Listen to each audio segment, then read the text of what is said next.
Then I will call this meeting to order for the Better Streets Commission at 7:01 on April 26th. Can we start with a roll call, please?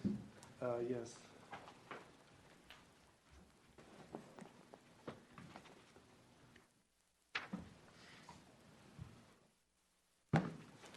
My apologies, I've still not got to know everyone's last name. Commissioner Azim? Here. Commissioner Levine? Here. Vice Chair Chapin? No, I'm sorry, it's Vice Chair Levine. I'm still here. Yes. Commissioner Chapin? Here. Commissioner Spencer, Commissioner Spencer. Here. And Commissioner Lawler indicated that she would not be able to come tonight. Perfect. All right, then we will proceed on to the next item in the agenda, which is of orders of the day. Which is this part where if we have changes or rearrangements, we would let you know, and we are not requesting any tonight. Perfect. All right, then we will head on to the next item, which is oral communications from the public. If anyone from the public would like to speak, but seeing no one here, we will continue on to the next item of written communications. Can I ask a question on that? Yes. Yeah, if I could. I was just curious, the neighbor didn't show up, but if she wanted to speak, would she speak now, or would she speak, it was regarding the Dave's Avenue neighborhood, would she speak during the Dave's Avenue neighborhood section, or would Yes. she speak during the... Oral communications that appears at the beginning of agendas for almost all bodies, at least in California, is for items not on the agenda. Okay, so it's the same as the council meeting. Yeah, exactly. Okay, thank you. Yeah. All right, for written communications, typically this is just provided for your benefit. But tonight we're actually going to talk briefly about it in the presentation when we get on to new business. So we'll just hold on that one for the moment. All righty. Then we will go on to the next agenda item, which is approving the minutes from the March 8th, 2018 meeting. And then do we have to make a motion to approve that? Yes. Yes, all right. I'll make a motion to approve the minutes. I'll second that. All right. Any? Were there any corrections? Any discussion? I assume you changed my name. I did change it to for the final one. Thank you, not a big deal. I apologize for that. Not a big deal, don't worry. It was correct in some, but not in all. Yeah, so we made the corrections noted from Commissioner Levine. I'm sorry, so who was the motion? Chaffin. And who was the second? Zoom. Okay. All right. All right. Shall we vote? Okay. All in favor of approving the minutes? Aye. Aye. All right, unanimously approved the minutes from the March 8th meeting.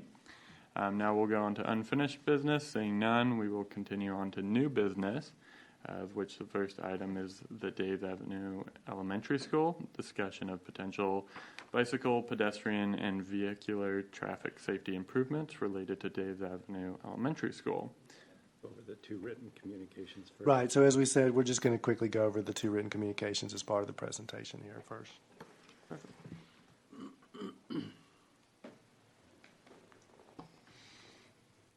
Should we give just a recap? Yes, Just a quick recap. we just for our thought we would guests. do a quick refresher since everyone's still new. Since we're a brand-new commission, just our second meeting. But we formed the Better Streets Commission here in Monte Sereno to provide this venue where residents of the community with a broad perspective on transportation can approach the city without having possibly to go to a more formal city council process. Primary role is to advise the city manager on the design, operations, maintenance of the Monte Sereno street system, focusing on putting people first and considering pedestrians, bicyclists, transit, traffic controls, and vehicular circulation, making sure those are accommodated, but our real focus is on pedestrians, cyclists, and transit users. Identify and I'd advise on integrated, coordinated, environmentally sustainable projects. We'll be talking about pavement management later. And what comes with pavement management often is environmental decisions on drainage and other environmental issues that come up. So we do want your input to the city manager on environmentally sustainable solutions. And also, we must realize at the same time there's multiple demands on our street system, not only the pedestrians and the vehicle traffic, but we have underground utilities, overhead utilities, stormwater runoff systems, and we have contamination issues to deal with. So our purpose really as a commission is to provide direction to the city manager on all of these items. So the first written communications dealt with the letter that the city manager sent out on April 16th to the Blanchard Drive residents. Terry, do you want to just recap these bullet Yes, items? Absolutely. So we wanted, as you guys know, we're proceeding with a pilot improvement project for Blanchard Drive, hopefully as a model for other similarly situated streets in the community, of which we have a lot. And we wanted to communicate to all of them, where we were in the process. Now, the Blanchard Drive Pilot Improvement Project is connected directly to our citywide pavement management program for this fiscal year, which for this fiscal year is centered on the Daves Avenue and La Rinconada neighborhoods. And so we wanted to give them an update on where things were. Trying to remember what all we said in there. Yeah. So we did, for the larger pavement management program, it included, if you may recall, 16 street segments in the city focused on those two neighborhoods. And we put out the bid package for that to the road construction companies.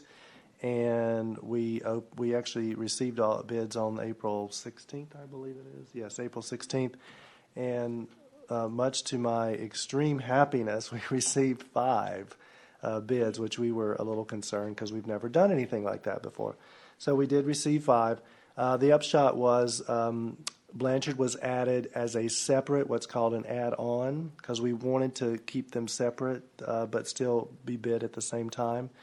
But we wanted the flexibility to be able to say, well, we'll take one but not the other if things didn't go as well, which was fortuitous because at the end of the day, the 16 segments portion came in actually less than what we had anticipated, but the Blanchard Drive project came in a lot more.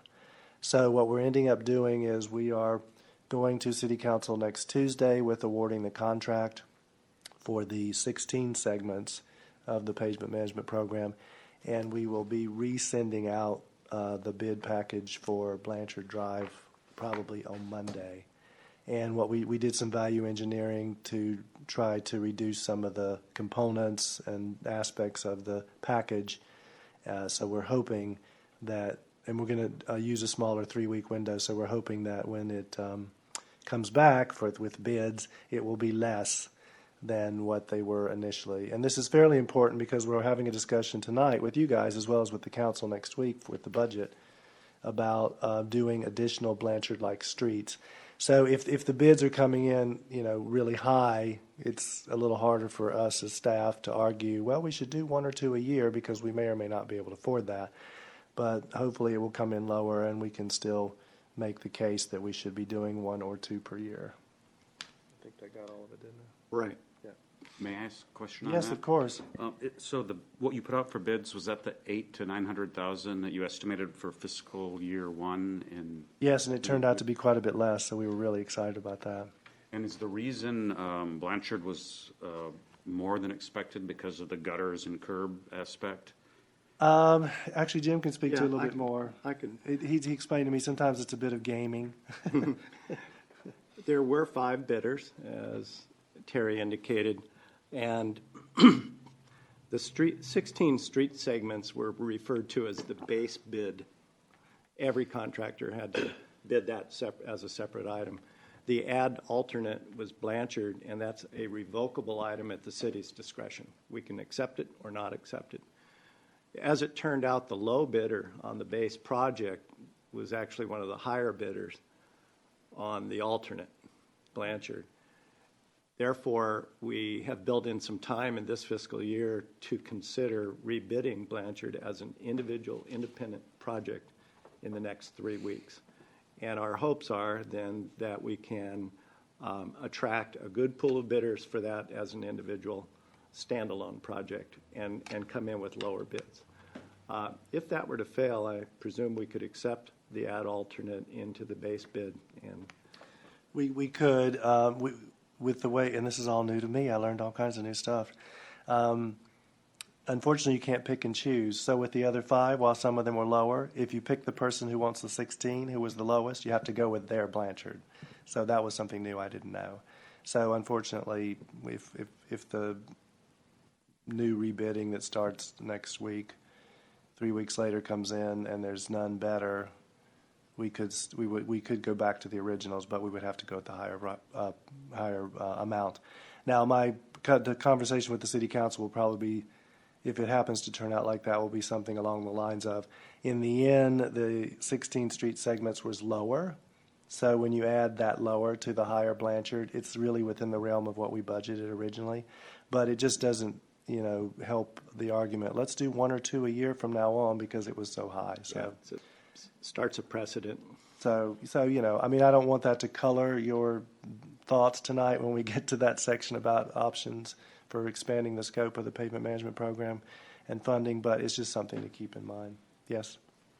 2 questions. One of them is, just in general, how much variance do you see between the bids? And number 2, is it a price-only decision? Did you already vet these contractors and assume they're all equal quality? And if they are, do you just go to the lowest bid and that's your decision?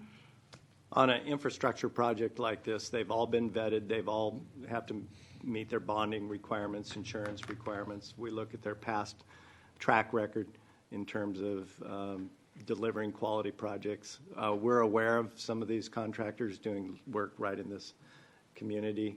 So it's primarily a low bid process on a capital improvement project. Some of the more professional services types of bidding processes, you can really have a lot more rating factors, similar to what you might be thinking about, but pretty much in capital improvements project. So you're assuming the quality is the same from each one of the contractors, and you're only looking at the price, basically? Yes, we have to start with that assumption, and we have to have good inspection procedures to ensure the quality comes out as the specifications call for. Thank you. Any other questions? Here's the next item then on written communication. So just be looking forward for the smell of asphalt this summer. I'm sorry, did you say there was a lot of variance in the pricing? Oh, I'm sorry, you didn't. Yeah. Yeah, I didn't answer that. There actually was, on individual unit items, we saw quite a large variance where contractors had the ability to do a lump sum bid. For instance, there's an item called traffic control, which are all the signs and the messages and the no parking restrictions that you would see typically in projects like this.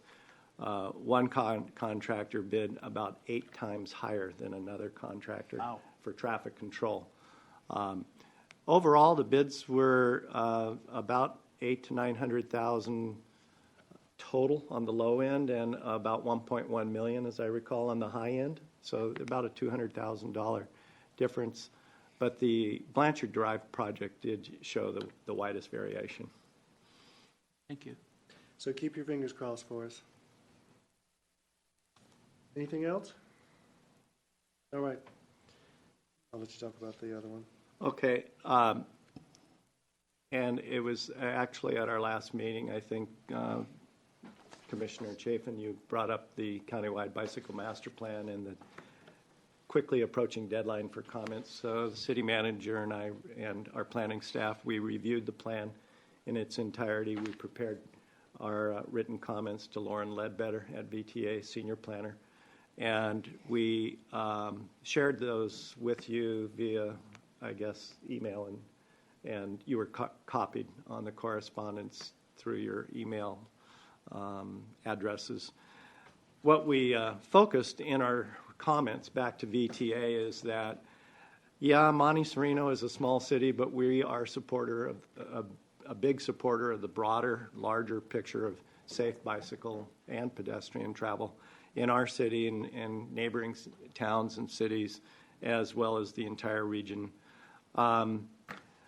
The The draft countywide bicycle master plan failed to mention that the city had adopted a bicycle pedestrian master plan, and so we informed them that yes, we did. It was part of the Los Gatos process, and we also shared with them that we have participated in the SR2S Phase 1 study with Los Gatos and the Union School District of Los Gatos, as well as I think the other school district was Saratoga.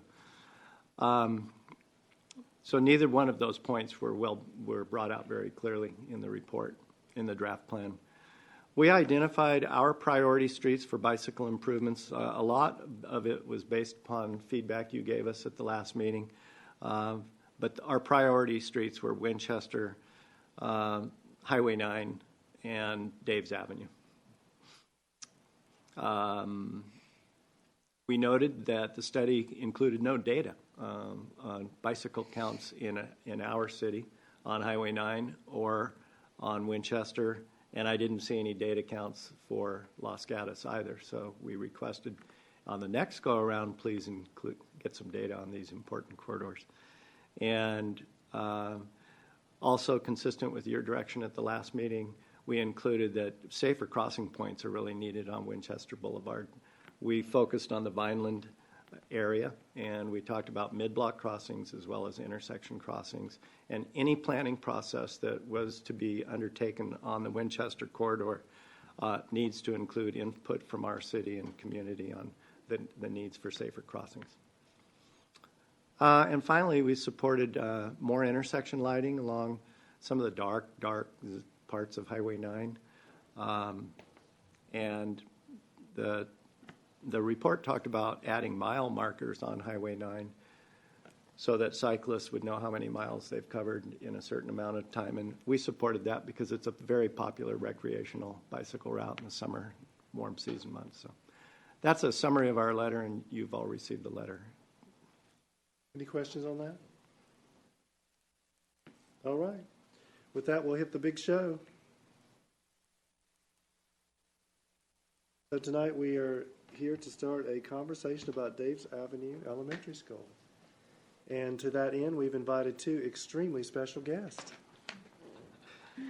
So generally, as I think I've noted in the staff report, we just really want to begin kind of a discussion here, and I thought it'd be awesome if we had the two most important parts that would be related to the Better Streets Commission and their activities with the school here with us.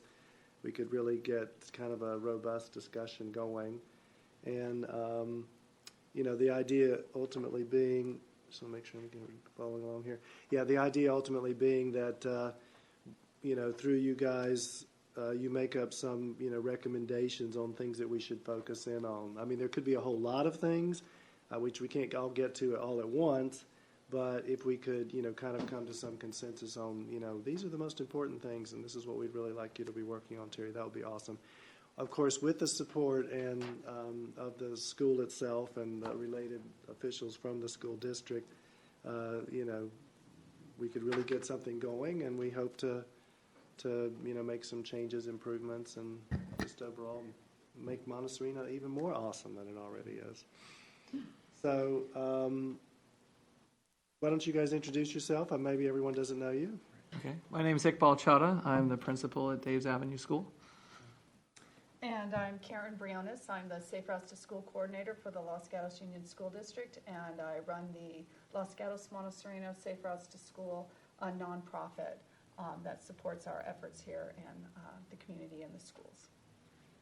So was it a couple months ago now? Has it been that long ago? Yeah. It could That have we been. met? Yeah. It could have been, yeah. So I reached out to the school and said, hey, let's get together. I want to come by and see you. And so the principal said, hey, back to me. And so it just turned out that it was a great opportunity for me to meet with the two of these guys and Commissioner Spencer, who has, I couldn't remember, is it one or two children there? One there. Currently one. Currently one there. Okay. There's currently one child there. So I thought, it's one of the places in the city I haven't been to yet. I've tried to reach out to everybody from the police to the fire department to the animal, our shelter. And I really wanted to meet the school. So I went over there, we all met, I hung out, we talked about a number of things from the pickup and drop-offs to the, how the kids get there outside of vehicles, back and forth, to some of the challenges and, how we might work together. And then I actually went back in the afternoon at about 3 o'clock? 2:20. When are 2:20. I think I went at 2:15 because I was extremely curious to see what goes on. Good for you. And so I went there to check it out, just to kind of see what's happening, and which was really extremely helpful for me. So I hung out through the whole pickup process and managed not to get in the way too much, and just to kind of see what was going on.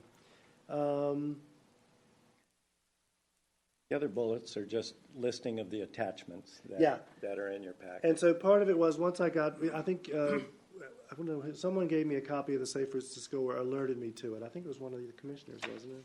I can't remember now, but someone alerted me. traffic study? Yeah, the Safe Routes to School, I think I the forwarded phase that one. on to you. Someone alerted me to it, so I pulled it up and took a look at it. Yeah, I can't That's remember. right, Donna, the Dave's Avenue, Safe Routes to School. She's our lead liaison, yeah. She I was think at- that's who yeah, alerted She me was at to the it. last meeting. So I took a look at that as well as, and then someone also alerted me to a letter that the Los Gatos had sent, transmitted via the mayor about the Safe Routes to School, we'll call it the coalition. As well as, of course, there's also the city's bike master plan. And so basically, what in the staff report you'll see, we talked about a lot of those things and looked at some of the recommendations, and we gave, I'll make sure I'm not getting ahead of myself. Yeah. And so we gave you guys some thoughts on what we see as potential things to start, that we might start working on. It's just a start. So with that, We can go to why don't we keep moving? just the overhead there. Here you just have an aerial view of your beautiful school and neighborhood. The long east-west street is Dave's Avenue, and of course there's Poppy Lane along your westerly border. But we can use this tonight if we need to refer back to it as we start talking about turning left, turning right. But is everyone pretty familiar with the school and the surrounding area? Yeah, if you go down Vista, that's my house with the pool. So I lived there for 20-something years, and I can talk to you about it for an endless amount of time. Yeah.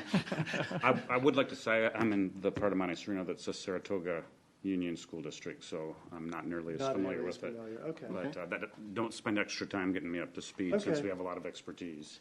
Well, it happens to be our one and only school, so for better or worse, that's the one we're going to focus on. So there were several recommendations in the Phase 1 Safe Route to School study. And they are, I'm sure most of you have seen all of those. They're put into the report along with every other elementary up to high school in the school district. Some of those that we highlighted here for your consideration and for discussion tonight were those that we thought would warrant a good communication between us. And I could just quickly hit each one, and yes? Just quickly before you go over kind of an overview, was this something, so you guys had a conversation and looked based on your professional kind of expert traffic opinion and the expert traffic recommendations here? I think you could say we've put these 5 out here. We think they're the highest priority based upon feedback that we've received. There are some other recommendations in there that we know are extremely expensive, like $500,000 improvements. Some of the recommendations are on the campus versus the public right-of-way. There was a recommendation for a 4th stop sign on Caven at Dave's. That would need some actual consideration from us and the city council and more technical analysis. When you have 4 successive blocks stopping, sometimes that breeds contempt for people running stop signs. I support stop signs. I have my whole career. But I also know that if you flood a street with stop signs and it's non-school hours or possibly even school hours, people tend to get some bad habits. So Actually, I'm thinking before we dive into sort of our consideration of priority projects, maybe this would be a great opportunity to hear from you guys. You know, a little bit about your thoughts, your Okay, sure. perspectives, especially that'd be since great. Yeah. Sure, yeah. So, I mean, for us, it was the opportune time just because this summer we're looking at resealing the parking lot and potentially restriping the parking lot. You know, obviously, as the principal, my first and foremost, my duty is to look out for the safety, both physical and emotional well-being of my students. And traffic is a little bit sketchy, to say the least. So thank you for those of you in the community. I see your, you know, placards of drive 25, keep kids alive, and, you know, drive like your kids live here. So thank you for helping try and enforce that and opening up this dialogue. So because we have that going on, obviously we have things that we can do internally as a school with personnel and how we do what we do, and with students and how we kind of trying to improve not only the safety but the efficiency of how we can get kids in and out of the school in a safe manner, right? And then also obviously easing congestion. So we looked at the traffic study that was done, was that 2 years ago? Mm-hmm. Two years ago, prior to my arrival, and tried to think about things that we could do. I mean, obviously, on the picture, you know, the entry points into Dave's Avenue, it's off of the Poppy Lane side, on the westerly side, and that's one of our major clog areas. Then we also have, you know, a lot of our parents, which is nice, but it also creates a kind of a backlog, is the church parking. They park on the other side, and then they're crossing over and walking over from the church, but we tend to have a backlog there too with our crossing guards, and I think better training of crossing guards would be helpful. I've met with our police liaison officer. I know his first name's Calipo. I can't pronounce his last. I call him Calipo. And just talking about different ideas that we could do to improve our. And typically, drop off isn't so problematic just because people kind of stagger in at different times. But dismissal time is definitely an area of stagnation. So I had spoken to my school site council, and we talked about this as being a primary concern and how can we address it, seeing that we are going to be making some changes in the summer anyway. And Commissioner Spencer and we have another parent and some of my staff and a community member and I have been sitting down looking at different proposals, just kind of trying to brainstorm any and every idea that we possibly can. We have 3 different proposals at this point that we're looking at. One involves making Poppy Lane the actual street itself. So just let me backtrack just a quick second. We have 2 drop-off zones. One that enters on the north side of Poppy and then loops around on the Poppy side. Mm-hmm. Would it be better if I go up there? I don't know if that's better or not. Mm-hmm. And then exits on the south side. Yes. So it comes in there and then exits there. Right. And then we have another entry point, this just right next to it. On the Dave's Avenue side, we have a drive-through area. They drive through and then they exit out to Dave's. And here's the crosswalk. Mm-hmm. So one of the potential options that we have been considering, and we obviously would like your input and engineers' input. You know, this was just our original thinking. If we closed off the Poppy drive-through, and Commissioner Spencer, help me. If we close off that drive-through and make that teacher parking only, and instead, in lieu of having them come into the campus to make that the drop-off zone, which is a short space, make the Poppy Lane side there, mark that as a white curb drop-off area, which would mean for residents that it would be a no parking zone during those school hours, you know, from 7:30 to 8:30 or so, and then again at dismissal time from, let's say, 2 to 3 p.m. Could you point on the map when you go Sure. through that? Just so thank you. Yeah, I know it's kind of hard. Okay. So currently, our parents come in from Poppy, traveling north. They come in, and then they come down, and this is a drop-off area, So where did most of the parents come in your opinion? From what direction? From most of our parents are coming from Dave's Avenue. Okay, so they're hanging a left into the school. They're hanging a left. Yeah, and they're either going into the Dave's drop-off area in the front, or which they'll cross traffic and they'll go because there's 2 lanes that enter into the school, and some of them don't want to park. They don't want to drop off in our front Dave's Avenue drop-off. They actually want to drop off in the Poppy drop-off. So they're actually crossing. It's And unless there's a I put crosswalk. myself in harm's way. That's And Iqbal, a few years ago, prior to you arriving, is when those delineators went in so that they wouldn't do that cross. But they cut in front of each other on the street now. We were hoping that by providing delineators there on the school property, that would force people to make a decision before they turned in, to turn in. If you were coming from the Dave's Avenue side, you would turn in to the Dave's Avenue side. If you were coming in from the Poppy side, you'd turn into the Poppy side.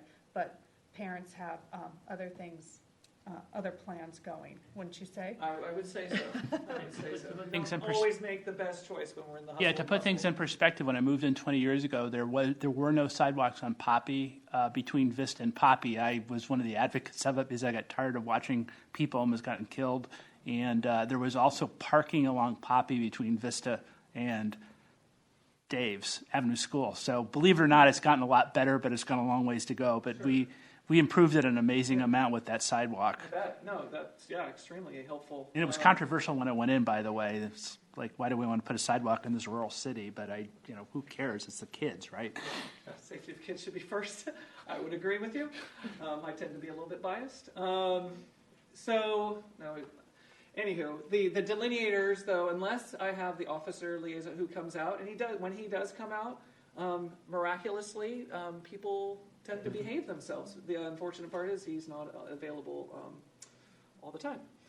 So there's also a crosswalk that when you're coming into Dave's on Poppy and you're going to take a right, there's a crosswalk that happens right before you get to the entrance of the school. And it's monitored by a crossing guard. Yes. There's 2 guards there, right on that corner? There on are, that corner, there are 2. Yeah, there's Yeah. one that's here at Dave's. Correct. And then there's one right here on Poppy to cross the students onto campus. Correct. Yeah. And when children get out of their car, typically they're getting out. When you come in with the current configuration, they're getting out behind the driver's seat. That would be the safest place for them to get out. But sometimes there's, the upper grades get out of the front seat. They're sitting next to their parents coming to school, or on the right side in the back, and get out into the parking lot. What we've tried to enforce on the Dave side, we want the students sitting on the passenger side in the back seat, just because they're going to exit, then they don't have to get into traffic. And vice versa, on the Poppy side, they are sitting behind the driver, so that but unless, I'm there as a reminder. So we're trying to set those types of protocols in place just to be a bit more firm with that, so that doesn't happen. But back to the proposal would be to shut off this particular drive-through, because the original idea was that parents would come in through here, drop off, and then they're going to exit south on Poppy. What tends to happen is they exit, and instead of going south on Poppy, they get back into the queue to go north because they want to get to Dave's. So one of the things that we were thinking about was, if we close this off, and this is strictly staff parking now, this is a long stretch. It's actually nice and straight, and if we had made that with a white, and I talked to Calippo about it, a white curb, it's a no drop off, it's a no parking zone from those particular hours that coincide with our school, our bell schedule. Then potentially we could make it this way, and then parents could not turn in from Poppy into here. That would not be allowed. They would have to then go straight and then a right turn only. So that way the people that are coming, because I would say, and I don't know, Commissioner Spencer and Karen, would you say I'd that say it's the majority of our traffic comes, I guess that would be west on Dave's? Yes. Yes. yes. I think it is. That's my personal take, but I'm not sure if that's what I see. That was one suggestion. Am I missing something? That was one idea. You proposed making that part of Poppy Lane exclusively for teachers and staff. And I wanted to know, where do you guys currently park the staff? Like, where do they park right now? Wherever they want. Okay, Yeah, because we do have a lot on the Dave's Avenue side as well. So, it's kind of teacher preference. We I have see. our T building here, so our upper grade teachers tend to park here. Our kinder classrooms are over here, so our kinder teachers park there. I see. And it wouldn't be, there are not enough spots for all our teachers, but if we just made that, because parents will go looking for parking here, if they just know automatically they cannot go in there, I think that could potentially alleviate some traffic, but we would need to still have a couple spaces over there for teachers and staff. The other idea, which was one of the recommendations, the other proposal was of reversing the traffic on the Poppy Lane. So instead of entering from Poppy, if you're traveling north on Poppy and coming in here right by the front of the school, but to actually come north here and enter at our current exit point, and then reversing the flow basically. That was another idea that we've considered as well. And then in addition, there's a lot of signage and things that we would be putting into place. The pulling forward, on the street. Every parent wants to stop right in front of the school instead of moving down. So we've tried that. We would like to put that into place. I have traffic ambassadors. Oftentimes, parents don't like listening to me or my staff when they're trying to direct them in a positive way. But they respond really well to our traffic ambassadors, which are students who come in early in the morning and they're waving cars down, which seems to work a little bit more effectively, in my opinion. We don't have them working in the afternoon, but they do work in the morning, so that's been helpful in easing traffic. But again, morning is not our main. I gotta contradict you a little bit on that, maybe from your perspective. But the one thing my house is at Vista and Poppy. I've lived there for 21 years. I've seen Susan Van Felten, who was 2 principals ago. She'd risk her life directing traffic in the parking lot. Wonderful woman. Both my kids went to your school, had a wonderful experience. One thing is, in the morning, I did read through the report. One of my concerns is I don't think it addressed speed very well. It talked about raised bumps. It didn't address speed. One of the things I see, and I was hoping a neighbor would see, there's a lot of cars that jet down Bruce, and they're usually people running late to work. They usually got big SUVs. They're usually on their cell phones. I won't make any comments. 15 years ago, they're usually driving Hummers and are making a lot of and they'd be gunning the cars down Poppy, getting their kids to school on time and so they can go to work.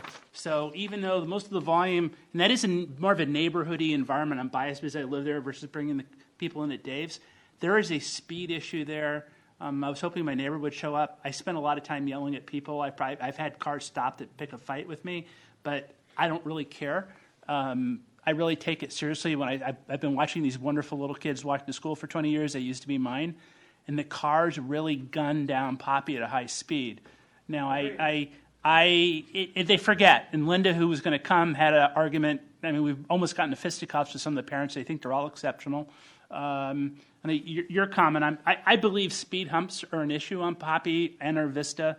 I know you mentioned that there was only about a 3% average, 3% or 3 miles per hour speed difference if you put humps in. The thing I was thinking of is that averages are kind of misleading because I think you have 50 guys doing the speed limit. You have one guy doing 70. If you get that 70 guy to go the speed limit, that might only be a small miles per hour difference on average. But I see a lot of people gunning their car down there really quickly, which is a worry to me. And I've seen it for 20-something years, and I've seen it through 3 or 4 principals. And the police will set up signs. It will work for a while. They can't be there all the time. The police really try hard. I have nothing against them. I really think there needs to be some kind of a road design issue with a lot of these streets.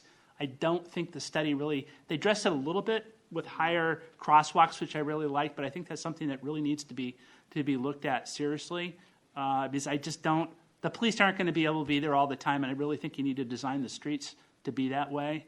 Do we know, has the police department gone out there recently and measured speed? Because we have had them out at other school sites in the district and in the community. We don't know. You don't know. I know they did it once at the beginning of the school year. Yeah. Yeah, but they do with the sign, and everybody slows down, and they see the. I don't know how effective it is. I mean, I've lived there for 21 years, and it's just. you really, I think you need to address the speed issue really seriously. It's gotten a lot better with the sidewalks. And I've seen a lot of kids almost get hit, and it just, they're not my kids anymore, but I still really, really care because they're right in front of my house. To respond to your question on speed and the police department measuring speeds, generally speaking, when they do that function, they'll have to be in an unmarked car, Right. or they'll have somebody from another department, a civilian in another department who's trained to use radar guns, conduct the engineering speed analysis. You can hide behind my bushes. I'll be glad to have a permission. So putting out the speed radar signs is not a good way to measure actual speeds, because that temporarily slows traffic that day that it's out there. Did you have anything else you wanted to sort of start off with? That's kind of where we're at. You know, other suggestions or ideas on how we can. And the other question I had was with the backup. I've made the mistake of coming in. Again, I've lived with this for a long time. I've made the mistake of coming in from Dave's. I've done it on purpose a couple times just because I'm on this commission. Is it, and you might not know the answer, is it legal for parents to block that whole street as they get into the parking lot? No, I've checked with the police department, and it is not. I mean, I can't get out. I mean, I go around it, but I can't get out in the morning Now, what I sometimes noticed- when I'm going It's a to. real hazard. I mean, just last Thursday, there was a gas leak behind the school on Poppy Lane. And we had students out on field trips that were returning just as firefighters were there and the PG&E was there. And this was coinciding with dismissal time, and our buses couldn't get on. I mean, it was so backlogged at that time, they couldn't even get to campus. So, I mean, if there, God forbid, there is an emergency and that gas leak is more than just a gas leak, how are emergency responders going to get through if it's at those particular times? That is one of the recommendations from the Safe Routes to Schools Phase 1. Yeah, that from my observation, I thought was extremely important. A much more extended left turn lane for people to queue up. So, before we go on, I wanted to give you the opportunity to say a few things. So I think what this, from the Safe Routes to School perspective, what this does is you can change infrastructure or engineering.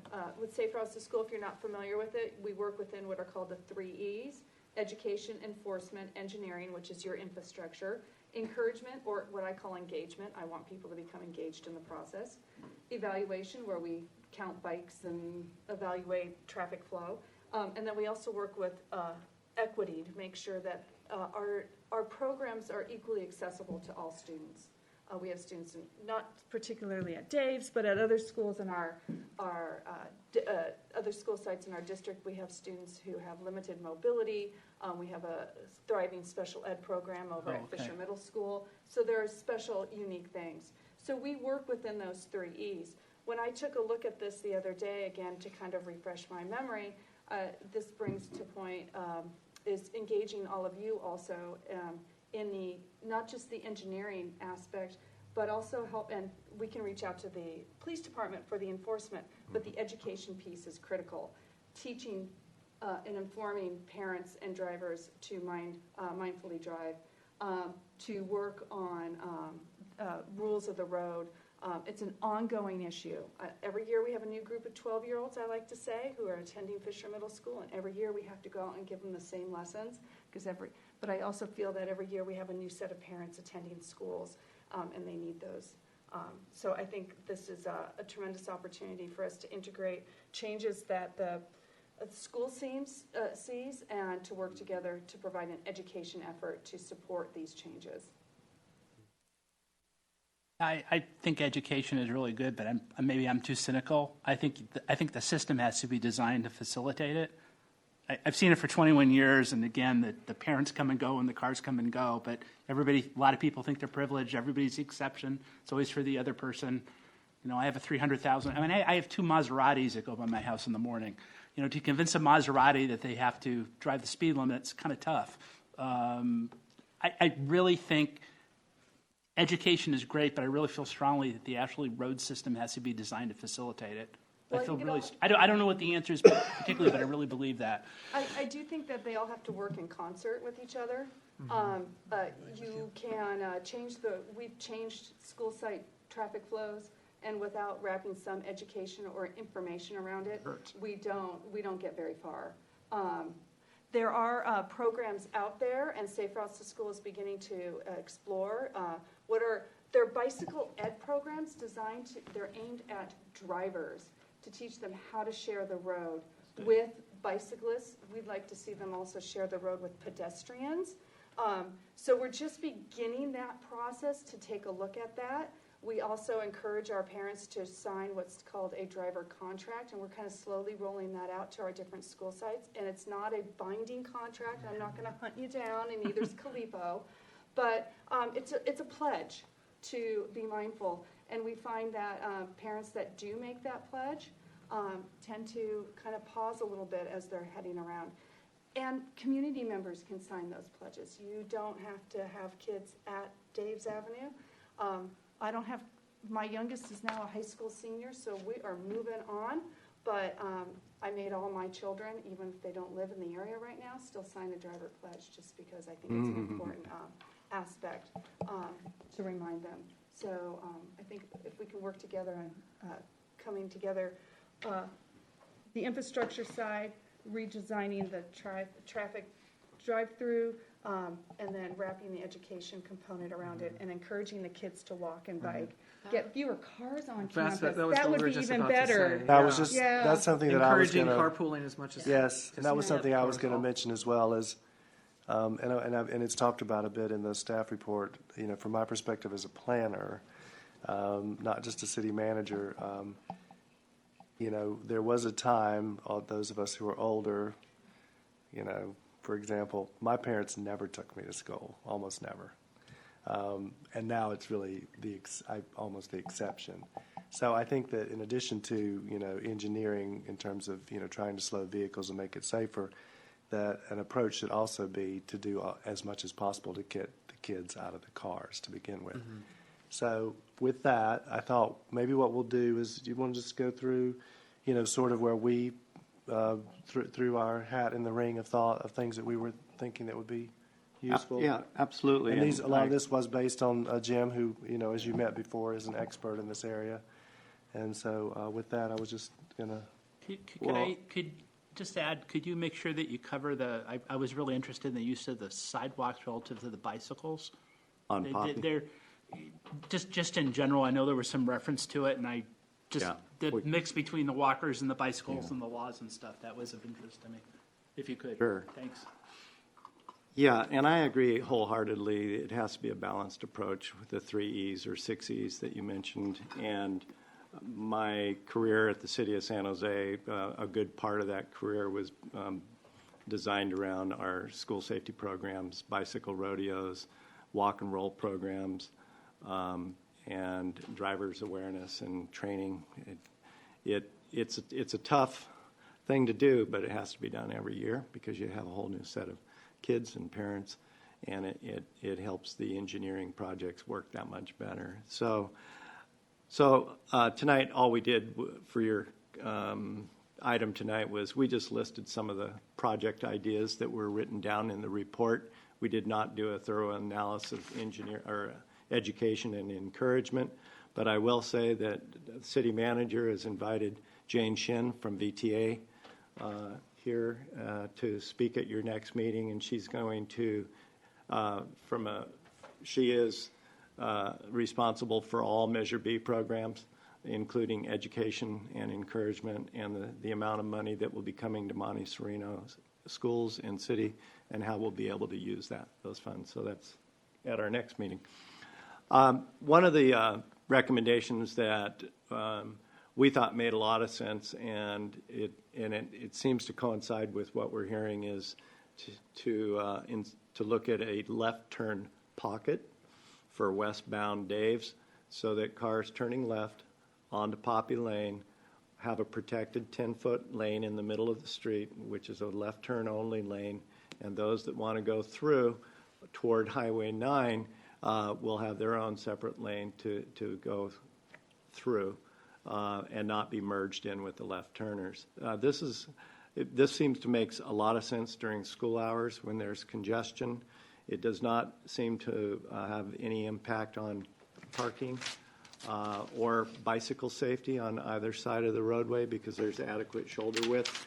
All you're dealing with primarily is a narrowing of the driving lanes to a 10-foot width instead of their current 12-foot width.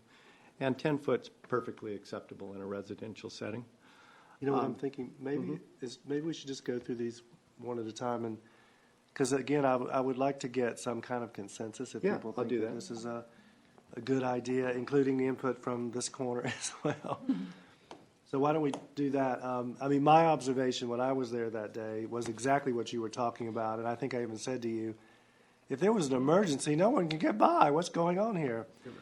And so from the phase one study, at least what they showed in the diagrammatics was it's quite an extended left turn lane. And from what I could Yes. tell from the diagram and my observation that day, you know, it would be likely long enough to accommodate the people that are wanting to queue up. So does everyone generally agree that that should be a priority? I've got a question on that. I think it's a Yes. good idea. The pocket, the waiting queue or whatever, is that on Dave's? And when you turn left, okay, and you're on Poppy, the distance between where you actually go into the school and the edge of, I'm not describing this right, in Dave's Avenue, what keeps cars from queuing up there and clogging up Poppy? After they, or you're just going to say, no, you can't turn into Dave's till they can get into the school? Because Well, that's a clog area. That's where enforcement comes in, and, you know, you're not supposed to block an intersection. And this particular recommendation probably is not going to change the existing situation where there's that clog point in such a short distance. But it is going to reduce congestion on Dave's Avenue because you won't be mixing through traffic with left turning traffic. The other thing the diagram in the phase one study calls out for is the pocket really, the repainting of Dave's would go all the way down to your other driveway. And by doing that, it would provide a nice long pocket, a safe transition from westbound Dave's from one lane to two. And it would line up nicely with a left turn arrow that could be striped on your exit driveway there because the report called for a left arrow and a right arrow and a set of stop bars at the sidewalk. And it would be designed with that in mind. And we'd like to note that when the Safe Routes to School Coalition met to review all of the recommendations, the 114 recommendations that Traffic Solutions suggested, that this was one, it was listed in our letter that went to the town council as our priority. It spoke very well. Parents that had a lot of concerns felt like this would be a step in the right direction. Again, nothing's going to solve every issue, but just as a word of note that it was very well received by the parents that were in the community members. Would a do not block sign on the, like a do not block sign on Poppy right at that corner, would that help? I'm just curious, like you see in a city. I think any design out there from painting to signing would be looked at as one project, and I think we could look at that. For instance, on the exit driveway, I have a suggestion for an additional sign at your Dave's exit, which would call attention to the crosswalk immediately to the driver's right as they're exiting. The signing and the markings would be part of a design package. This commission would probably get to be part of that review process, and that's why we formed the commission. A question about, I think it's a great idea. Wondering I have, though, is as people are moving out of the carpool lane and want to take a left, which I would say is not as frequent as the right, people who want to take a right onto Dave's. But if you're taking a left and the line is backed up, so if the whole lane is already packed, then it stalls out. Can't make a left. You even can't if take a wanted to, left. yeah. And so then it's literally just a game of, I don't know what the game is, where you try to slide squares around. Yeah. Bumper cars. I don't know if that's a huge, if I'm making sense, but I also don't know if it's a huge I know issue. the Yeah. intention was for Because to have I would just say, domains I mean, I only went there one day, but I didn't see them generally backed up beyond there. But I only went the one time. Okay, yeah. And you mentioned carpool lane. Is that coming out of the school? Yeah, I just call the front driveway the carpool lane. Oh. Sorry, it's not literally Okay, people so it's- carpooling. So Dave's Avenue, the Sorry. Dave's drop off. The drop off, yes. Yeah. I misspoke. So, So in Yeah. general, folks would agree that that's a fairly high priority. Seems like a reasonable. They're going to help. Does it impact is there a bike lane or a painted shoulder there? there's painted shoulder, and that would be narrowed slightly, but it wouldn't impact bicycle safety or. Yeah, the Parking. the diagram that they use still includes, at least in the report, bike lanes on both sides, which I think are critical, again, to try to get rid of people from having everyone to drive. Yeah, there's a fine line, no pun included, between a bike lane and a bikeway. And these are not official bike lanes on Dave's, but they're striped in this diagram to look like them. And they're used as. They're pretty much used as bike lanes, particularly during the off hours of the day. But that is also addressed in the report in more detail outside of the other report. This bicycle pedestrian master plan talks about Dave's Avenue from end to end significantly in that plan.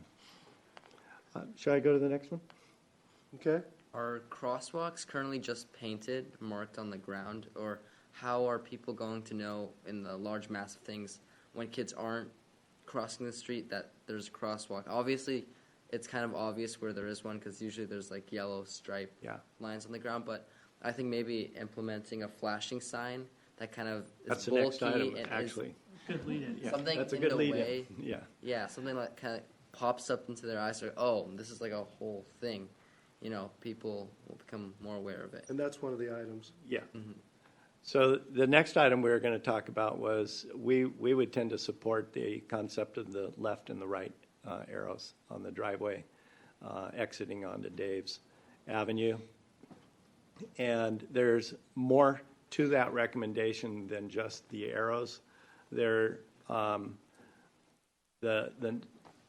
the idea of a LED flashing stop sign was introduced, as well as activated flashing lights when a pedestrian is crossing that street. That is a consideration. They make the rapid yellow flashing beacons. They have pavement lighting systems. But we would be supportive of looking at a host of design options at that Dave's Avenue exit, including the crosswalk, including new technologies that could be applied to the crosswalk, as well as a signage improvement that I think we might want to consider on the school exit for vehicles turning right. There is a official MUTCD sign that highlights a crosswalk to the right, and it really brings drivers' attention to it before they make the turn. I guess a question on that. This is just a local question. I noticed a lot of the crosswalks, like on 9, when they cross it, you stop when it's flashing. And the one that's outside the school, this is just because I live there. If you come home at 1 in the morning, the police like to stop behind the kindergarten. It's a great place for them to get tickets. And you'll see them, they'll park right behind the kindergarten building and they'll wait for people to run the stop sign, which I'm always good at. Do you really need that stop sign there? If I'm coming home at 1 in the morning, is that really necessary versus just when someone crosses it? It's just an idea that it might make sense just to have it there. Maybe the guard would activate it or someone that's walking across. That might make it run a little smoother, just to consider it. The three-way stop at the exit. I think that whole issue is dealt with in prior years, quite a debate as to whether to add that three-way stop sign there or not to. I know it involved, from what I understand, a lot of public testimony from both school officials, church officials, neighborhood, and the community. I think, from professionally speaking, I have removed 1 or 2 stop signs in my career, and a couple of traffic signals have been removed by our teams. But generally speaking, once you've installed a stop sign, it's extremely difficult to change driving patterns to remove it. Okay. Well, and I think not having it at all would be a habit of mind of, oh, I can just always blow through. And so then not having that habit of always stopping in front of the church at the exit, people would be on autopilot during the school day and blow right through it because I forgot that I need to only stop. I always during- stop, by the way. I'm pretty good at it. Oh, but yeah. So, I think I'm sure Iqbal would agree with me, we'd get a lot of pushback from parents. The families there, you're right, there was, I believe my children were at another school site at the time, but there was a lot of debate when that crosswalk went in. And that crosswalk is also monitored by a crossing guard, so that provides. Maybe you didn't understand my idea. I'm not saying the crosswalk shouldn't be there. I think it should be there. I'm just saying that, and I might not be describing this right, it's just something to consider, and I might be being a radical, that reality is when the school's not in, that when you put a button and then it flashes and you stop. No, I'm not, I understand The that you're crosswalk's talking- absolutely the crosswalk is necessary, there. I'm saying that if the stop sign being removed, there'd be a lot of pushback from our parents from that. It's a perceived safety option, and I think a lot, because it's on the kindergarten side of the campus. Okay. I think that it provides another level of, those are not students that have a whole lot of control over themselves, and having that extra layer of safety provides a lot of. And the church I don't across think the- it's something that staff would be proposing at this time. We could always keep it on the burner, but the issue with stop signs really is when you install them, you go through a very comprehensive engineering analysis, and you look at these things called warrants for stop signs. And this particular intersection just barely, if it did, meet stop sign warrants because it is a limited activity type driveway location.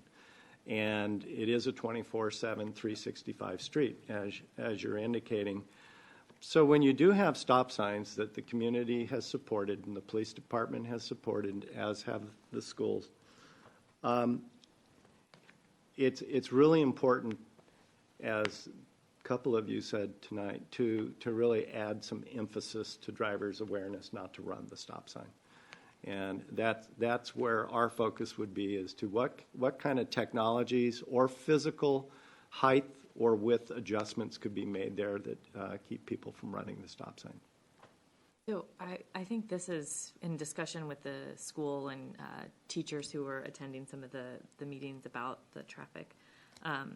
This is one of the points, in addition to Poppy, I would say this is a hot area in terms of traffic congestion, generating a majority of the Daves Avenue traffic congestion that's coming along and stopping because of the traffic over to the church, between pedestrians and the crossing guard. Right.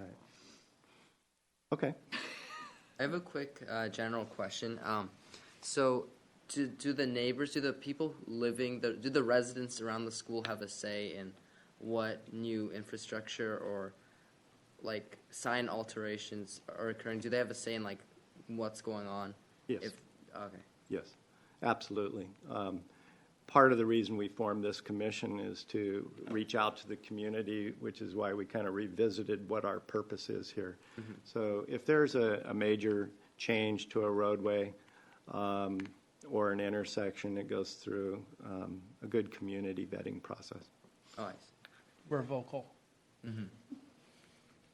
You can't sneak in engineering improvements and have a successful career.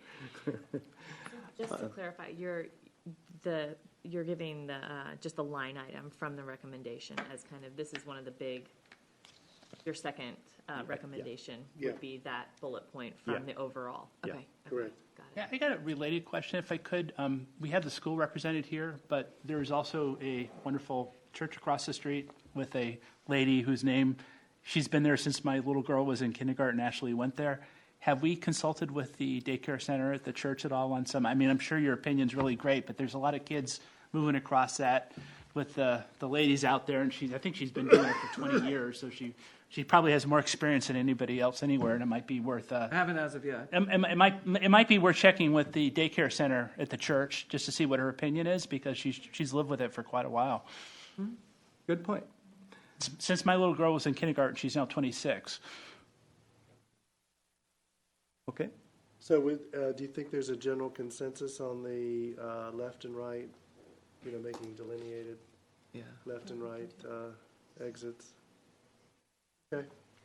All right. The third bullet then is actually related to the same driveway. It's looking at flashing crosswalks or flashing stop sign type of improvements at that crosswalk. That could be activated from either side of the street. And possibly the flashing stop signs would be a 24/7 perimeter set of little red LEDs that flash around the octagon of a stop sign. Yeah, I think Don Perry was mayor then, and I was part of it, and a couple of us actually mentioned that, and I don't think there was a budget, but we mentioned it when he had a hard time getting that stop sign in, by the way. He worked hard for it, but we mentioned it then, and I think it's a great idea. Okay. Is that this one right here? Yes. So I think, sorry, I'm trying to think through one that flashes all the time versus one that you would push a button. These would be Is that they're called self-actuated, okay? and they would be those. I don't know if the stop sign No. ones, the report talks about a combination of both. A stop sign, which is the red octagon that actually has the little perimeter lights, and a small solar panel, that could flash 24/7. The crosswalk would be activated by pedestrians, either passively or actively. They would push a button or walk through a detector zone. Would you recommend both in that situation, or would you recommend one over the other in this particular situation? I mean, I know that the traffic study has suggested these were considered recommendations and that we're at the discretion of the cities. Personally, I like both. Okay. I like both because the flashing stop sign is a very inexpensive Did you see device. You water take the old stop sign off, you put a new one on, and that would really address maybe some of these non-school hour issues of people running that stop sign. The flashing crosswalk options, the yellow flashers or the rapid LED flashers, I think we would look at which options make the most sense there, if they're eye height, overhead, in pavement, but we would look at that flasher system that makes the most sense. And I'll tell you that most agencies right now are putting in the kind of the low-level 5-foot-high horizontal rapid flashing beacons. Okay. They're very visible, and there's recommendations in this report on phase one to consider that elsewhere in Los Gatos and throughout the area. So we'd probably go with a consistent type of the flasher as being recommended elsewhere. Okay. I would be a little bit sensitive. It's not near me, but I'd be a little bit sensitive to the constant flashing. If I had a house near there, I would be concerned. And just to kind of, when we put the sidewalks in, there was a big concern about it ruining the bucolic nature of Monte Sereno, and now we're talking about something that's flashing constantly, so it's we're kind of moved to the eye. I would just be sensitive to it. Okay. And it's not near my house, but I think no one would have any problems if you hit the button, the thing flashes. Everybody's going to be in favor of that, but I think the thing flashing at 3 a.m, I think you're going to get some comments on that. I know if my house was near there and I saw the drape flashing all night long, I think I might say something. Just to be clear, there's 8 tiny LEDs on the perimeter of the stop sign.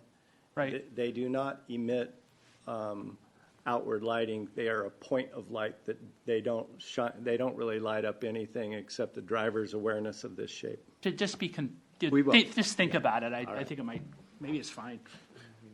And we could also find an example of it to show everyone. Yeah.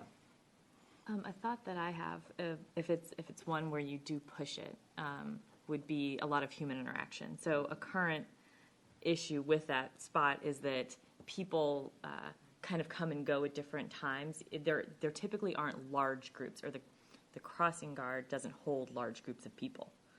And so I could imagine one kid coming down the crosswalk, hitting the button and going across, and then, 2 minutes later, the next kid coming and running across. Or the crossing guard doing the same thing, because currently the crossing guard sees one student who's walking down the sidewalk and steps out in the streets and lets one kid over, versus, oh, I see 10 families walking up, let me hold them, and let me let 6 cars out. Because otherwise everybody gets backed up in the driveway, because the crossing guard lets one person across at a time versus holding.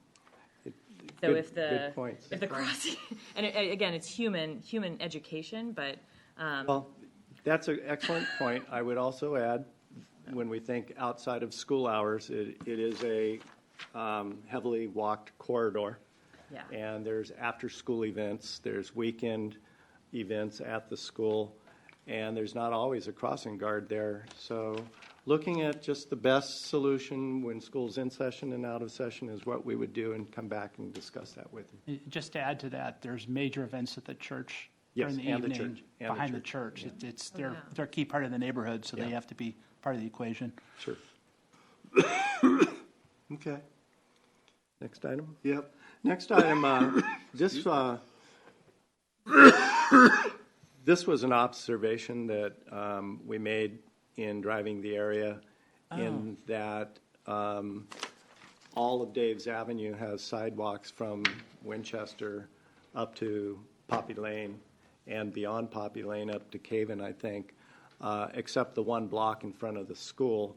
And it looks as though there's ample right-of-way with very few obstructions in this 5-foot landscaped area right behind the curb that exists, so that it would be a continuous walking path for pedestrians, students, or residents that are just walking through that area without having to walk into the landscaping or out into the street.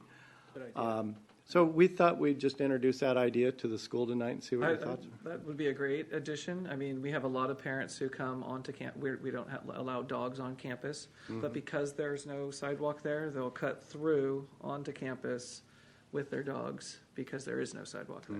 Yeah, to be frank, I was shocked. I was like, where's the sidewalk? This is a school. What's going on here? So is a general consensus on that? Yeah, that Yes, makes perfect definitely. sense.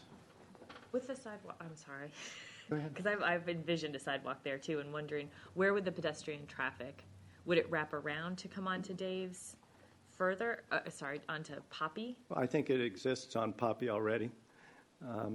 Yes. There's just no landscaping on the frontage. Okay, so it'd only be possible though to go from crossover Poppy from sidewalk to sidewalk. We're not envisioning a sidewalk So continuing there's no into sidewalk Poppy. on both sides of Poppy? Yeah, on the corner, it corner. wraps around. It's Yeah. all landscaping. Oh. It's on the east side of Poppy. Yeah, so just till you get Just to to the that driveway. driveway? Yeah. Oh, So it would continue. probably be best to continue it up Okay. to that driveway. Okay, that's Yeah, because, I mean, Because you've added sidewalk beyond, I heard. yeah, What was 'cause that? I'm sorry. yes. Yeah. You have sidewalk on Poppy Lane further. On the east south. side of Poppy, it's Yeah. all the way from Bruce to Dave's, right? Just not the west side. Not quite to Dave's. Not the Yeah, west. it the last stops at the 20 feet. driveway. Yeah, there's nothing on the side where They're my on the house west is now. So would that right-of-way be then on district sure that property? needed- Would that be on school property? I believe it's city right-of-way.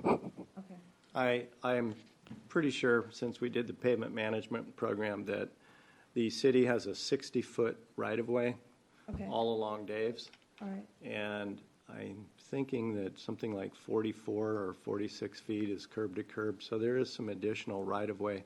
Okay. But that would have to be done in a design. The design would point that out. But if it were a joint project and it fell half and half or both one or the other, I think the point being is that it would be probably a good recommendation to be looking at, if not this year, maybe the following year. And it would probably it would probably score well in a grant request for a Safe Routes to School capital project through Active Transportation Program. So it might be something that would score quite high. Your thoughts on that? Yeah, just the concern from the district side. the capital, those kind of capital projects aren't currently Yeah. funded at the current moment. Right. So funding would be an issue, and that would be a long-term Yeah. kind of item out for us. Right. But in conjunction with, support for a grant application is something that the school district can Yeah. help with. And I think, And then it would require, of Could be course, long-term a for us, solid, too. vetting with design would be helpful in moving the process along, yeah. and I honestly, given we only have one school and one church, that I think staff could convince the city council that this is important. We're moving the bar on improving our streets and bikes and. I've got 5 schools and- to look out for. Yeah, if you're not going to help the school, who are you going to help? I mean, But it's always helpful if the district would be like, oh yeah, we'll be happy to help a little bit, kind of thing. Just like the library, we're trying to talk them into helping next door. May I ask All right. another question? Yes, absolutely. I've spent a lot of time thinking about it. I bet. But if we do have a sidewalk there, would that necessitate having a crossing guard? Because then the sidewalk would cross over the entrance into the carpool, the driveway entrance for the school, the only entrance into the school. Because that, But there's only a striped crosswalk now on the west side, right? but if kids want to enter, onto campus. Oh, I thought you meant down this end. So You Well, mean currently they do, if they cross at that crosswalk in front of on Poppy there, by the entrance, the driveway Yeah. entrance, they currently have to cross over, don't they? Nope. Or is it on the other side? On the other. Other side. It's on the other side, okay. yeah. You mean when they're coming from? We're So just talking from here. if they're coming, so right. would it be where's the helpful to put crosswalk? that picture Oh, up is again? the crosswalk Maybe? really right Yeah. here? You think We've that lost would perspective, at least I have. give us enough resolution? Yeah. Where are we talking about? If you guys want to see in greater detail. Oh, Oh, that thanks. is right here, yeah. Yeah. Okay, That's so right there there. is that, So there's sidewalk here already. thank you, yeah. So But we're of course talking visually challenged. earlier from this curb return. Needing a new crossing guard right there. Yeah, I Correct. think so. Yeah. Yeah. That makes total sense. Yeah. And I guess But- the wondering that I have again is the crossing guard. I don't know if this might be, I might be so in the weeds and you can say, you're in the weeds. No, it wouldn't affect crossing guard, it actually helped the crossing guards, I think, because there'd be ramps. Okay. Are you talking about the exit, when they cross from like the new sidewalk to where the kindergarten is? No, The- the entrance into the entrance school. into the school, the driveway If we're entrance. talking about having a sidewalk here. Right. We need to have a sidewalk here. Yeah. Correct? Yeah. This is the entrance into the school, and this is the only way kids would have to cross over the entrance into the school in order to get access in here. This is this is the front office right here, the front gate where most pedestrian, traffic enters into, or kids get dropped off here and they all walk in. Get dropped off here, even some of them walk in here. And so the sidewalk, they would be crossing over into. Well, I think it requires a field review and some communications with the school district and the Safe Route to Schools Commission. Yeah, we do have a similar situation at another school site, and there's been talk about trying to redirect the students with crossings there on the school property. So I think that as part of that design, integrating in, possible solutions for the school site to redirect pedestrian traffic On their walking routes. on their walking routes, I think would be, again, these are fluid documents, just as our walk and roll maps are, that would be the best way to begin to address, that potential upgrade to connect those sidewalks, and then to help the school site design ways to adequately move the kids through that parking lot. Okay. And I think, this is just a high-level discussion at the moment, and any proposals, we would spend some time refining and then undoubtedly come back and talk to you about it again. I don't know how much that'd be impacted. All right? Because the current. The last bullet was just to your ideas. Right, other and ideas to, and to you- that, I was going to say, you talked in the beginning about changing the flow through the property lane. So I don't think that was studied, so I think, my suggestion would be, it probably is a good idea, but we would That want. was one of the Oh, recommendations it in the was. Did I traffic miss study. that? I'm sorry. Was that was in the the phase one study? Correct. Okay, all right. Where? So that would be an additional one. I didn't see that. There was a redirecting of the traffic coming in, not a I redirecting didn't of the see that. flow. There was. That Unless recommendation. I made it up in my head, which Redirecting I do the that all the traffic. time. There was a proposal in the study to, Split the entrance, the driveway entrance, the one you're calling the carpool entrance, the driveway entrance, and delineate those with essentially a concrete barrier and move one entrance down. That would require, create another driveway end yeah. on the Poppy Yeah. side, to kind of to provide more, to segment it more. But again, that was a capital project that, would not only impact the school district, but would require changes to the existing sidewalk that are there to allow for that entrance into the parking lot. We tried to do the budget version with the delineators, and, it's kind of hit or miss right now. But I misunderstood that one. So what I was going to That's not say was, what I would like to suggest is that it sounds like a good idea, but I would like to get a little more vetting from, engineering professionals who could take a look at it Absolutely. and go, yeah, this will make a difference if you do this or Right. that. Yeah, I think really understanding your inbound, outbound traffic, and if the 70% of traffic has an origin from Dave's, switching the direction of the Poppy Lane loading zone or closing that to faculty parking only, creating a loading zone out into the street. Those are good ideas to explore, but I think some technical analysis would help up front so that we would know what we might expect as sometimes today's solutions end up becoming tomorrow's challenges. So we would want to do a full analysis of that with you. Now, the one question I have is, you are moving forward with the Sealing. resealing the lot. That's going to happen. So you'll be doing, so it does seem like that things like the left and right turn, I mean, we would probably want to try to coordinate that with that effort, right? Correct. correct. But the And- redirection we wouldn't be able to. I'm not sure analyze. if we would the have enough. redirection we can't do at the current moment. Okay.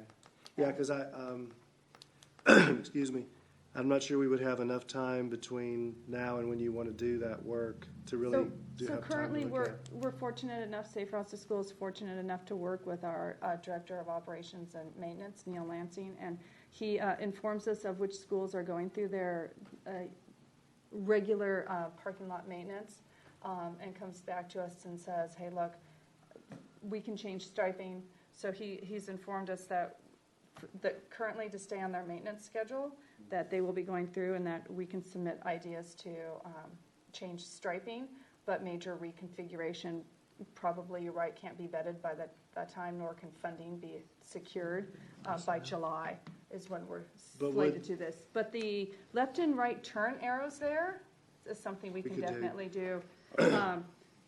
And kind of cleaning up the markings that are there. About 2 years ago, we did put speed bumps in, or what, I don't know if that's what they're called anymore, but that's what I call them, along the Dave's Avenue drop-off zone to help slow down cars moving through there. That's been pretty effective at our other school sites. So we can look at additional striping options there. But with the changing the use of the parking lot, to teachers only and all, that wouldn't require anything but just restriping and signage, right? That would just be. That would be, I think it's up to the school site we and you can- working with district staff on that. Yeah. But if it's just some restriping and changing a few signs, I guess my suggestion I would really like us to somehow take a deeper look with using engineers and folks that could really know their stuff. Yeah, definitely. Sure. Absolutely. So, but do we have time to do that, you think, before you get to the resealing and restriping project? I guess it would depend on their availability and how fast we could get engineers to come out and look. Do you guys have a schedule yet for the All work? we've been told is that it'll be probably the end of July, Early August is Well, when that's Neil still a has it little slated. ways. and I can confirm that What are your thoughts? Well, a restriping, you're not talking about faculty-only parking, but just changing the direction? No, it was To be changing. studied? It was faculty-only parking. Faculty only. Folks are Okay. not circulating through there anymore. So my concern there is what's going to happen on the street with the white loading zone and what would be the community's input across the street to that? And how much of that traffic is coming from Dave's and actually facing the wrong direction to park in that? They're heading south on Poppy, but the area that we're making a loading zone would actually be on the northbound Yeah. direction. And so we do need, I think, to really take a good, deep look at that one. Not that it's a bad idea, it might be a great idea, it just needs to be studied. So Well, my it thoughts does- are, it's just, this summer's too soon. But it's unlikely you would change the striping for the parking anyway, right? Whether it's, Parking's whether gonna it's stay. faculty or If- whether it's drop off. If that's not feasible to change the flow pattern there, I mean, I don't know, would it be possible to change the striping and still keep it a parking lot, right? Where we're not affecting really any flow with, I mean, because the suggestion with them coming in from the southbound side on the Poppy into, and we would then keep that as our drop off. Yeah. Right? But we could not do that until the traffic study could come to, like, get a good sense of if that's really a good thing to do. And in the meantime, it's strictly a parent, or it's strictly I don't know, never mind. Now that I think about that more, that wouldn't work. I think having a little more input would help us, inform that. Not changing any of the traffic flow directionally right now in the parking lot and keeping it as is. I forget how often they do that maintenance, so it could give us an opportunity to then, there is some striping that the district maintenance staff can do, and marking that they could do, so changing and adding that to a putting staff only marking on those spots could be something that could be added at a later date. Yes. Until, changing that flow would also require changing the direction of the parking in there, and there's landscape and hardscape there that would need to be adjusted, and that's, again, funds that aren't available to us right now. But I think getting that extra in-depth look at somebody who's far more experienced than we are would help inform a better decision. But in the current time frame, kind of cleaning up the striping and applying the stuff there along Dave's Avenue with the right and left turn arrows would help train parents also, get them kind of a little more used to, if you're going to make a right-hand turn, you're on this side, you're making a left-hand turn, you're on that side. And get that going think before that's a you good do any approach, street Terry. improvements. With our committee work that we did do, like in looking at 3 different proposals, we tried to come up with, and it's still a work in progress, but with each of the separate proposals, whether it be dropping off on the Poppy Lane side or doing the reverse the flow, or just option 3, which really was more along the lines of signage and striping and painting of informing parents of things. We tried to come up with pros and cons for all of them that we could think of. But be happy to share just what our current thoughts are and to know what we're not thinking about. Sure. One other thing you might look into is sealing large parking lots. Sometimes it's 12-month schedules, summer season. Sometimes it's 2 years. If your Poppy side is still in fairly good condition, you could maybe save a lot of money by sealing the Dave's side this year and redoing all the new arrows over there. And if you felt like you needed to, if you thought we might be doing a major change, just foregoing Poppy side sealing, just restripe, but don't seal. Okay. If the operations manager thinks the pavement it can handle another year, it might be a consideration. Can I make a recommendation? I think you coming here is really great, but I would highly recommend that once you get your thoughts together, that you host a local neighborhood meeting at Dave's Avenue School and invite the neighborhood around it, because I'm more in touch than a lot of my neighbors, and I think they'll find out about it, and you might be surprised on the reaction. I think a little bit of marketing with the immediate neighborhood around the school would be helpful. Maybe just coffee and cookies or something. We've had a couple meetings there before, and I think that would help, because I think you're I think you're heading in a wonderful direction, but I would keep the neighborhood, because I'm the only person here and I don't know everybody myself, so. Because they have they have skin in the game with parking across the street and everything else. Of course. All right, and with that, were there other? We were going to talk about maybe it's too much for tonight, about the bicycles and the sidewalks and stuff, or is that beyond our scope tonight? For the school? I thought there was a reference in one of the plans I did. There's something about sidewalks, widening the sidewalks, and There something was. about one of the neighbors on Vista and Poppy, and I didn't kind of understand where you were going at. There was an item identified in the study that suggested a widened sidewalk onto school lands on Poppy could possibly provide enough room for cycling and pedestrian activities off-street. We've not studied that. I think the school would need to look at the feasibility of that further. But if I understand it correctly, that's how I read the item. I don't think we have too much to say on that tonight. Our higher priority for sidewalks at this point would probably be the Dave's sidewalk if we were going to make a major investment on sidewalks from the city's perspective. And I know on a minor note, and this is probably technical, I know they did it was probably about 5 years ago with Fisher. Is there any legal issues with people riding a bicycle on a sidewalk? I think they wrote a waiver. They wrote those Scottish wrote. Is that legal in Monte Sereno? I don't know if it should be or not, but is that There are signs okay? in Monte Sereno right on this street that say no riding bicycles on sidewalks. A lot of cities have that in their municipal code. So it's but they have okay? exceptions to No, it too. it's not.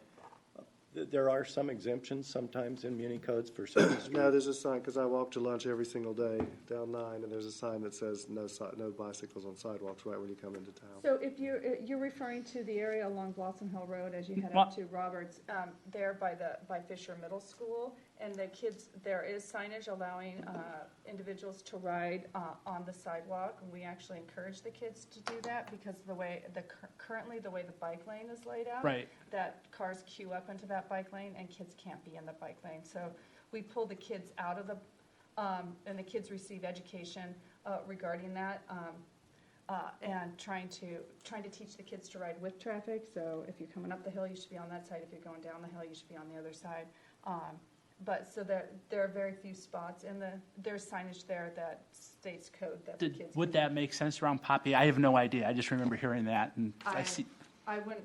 I mean, around know. Dave's. I don't know if that would be something that would solve. I don't Just know an what i- just an I don't know what kind idea. of bike traffic you actually have along Poppy. I know your I bike. do have I a know your few, bike yeah. racks are on that side, but I don't know. I'm not familiar currently. We with- definitely have students who come down Poppy. Yeah, I wouldn't say Something- it's a something- large number. something to consider. Would other commissioners consider that a priority? No idea. All right. Any others?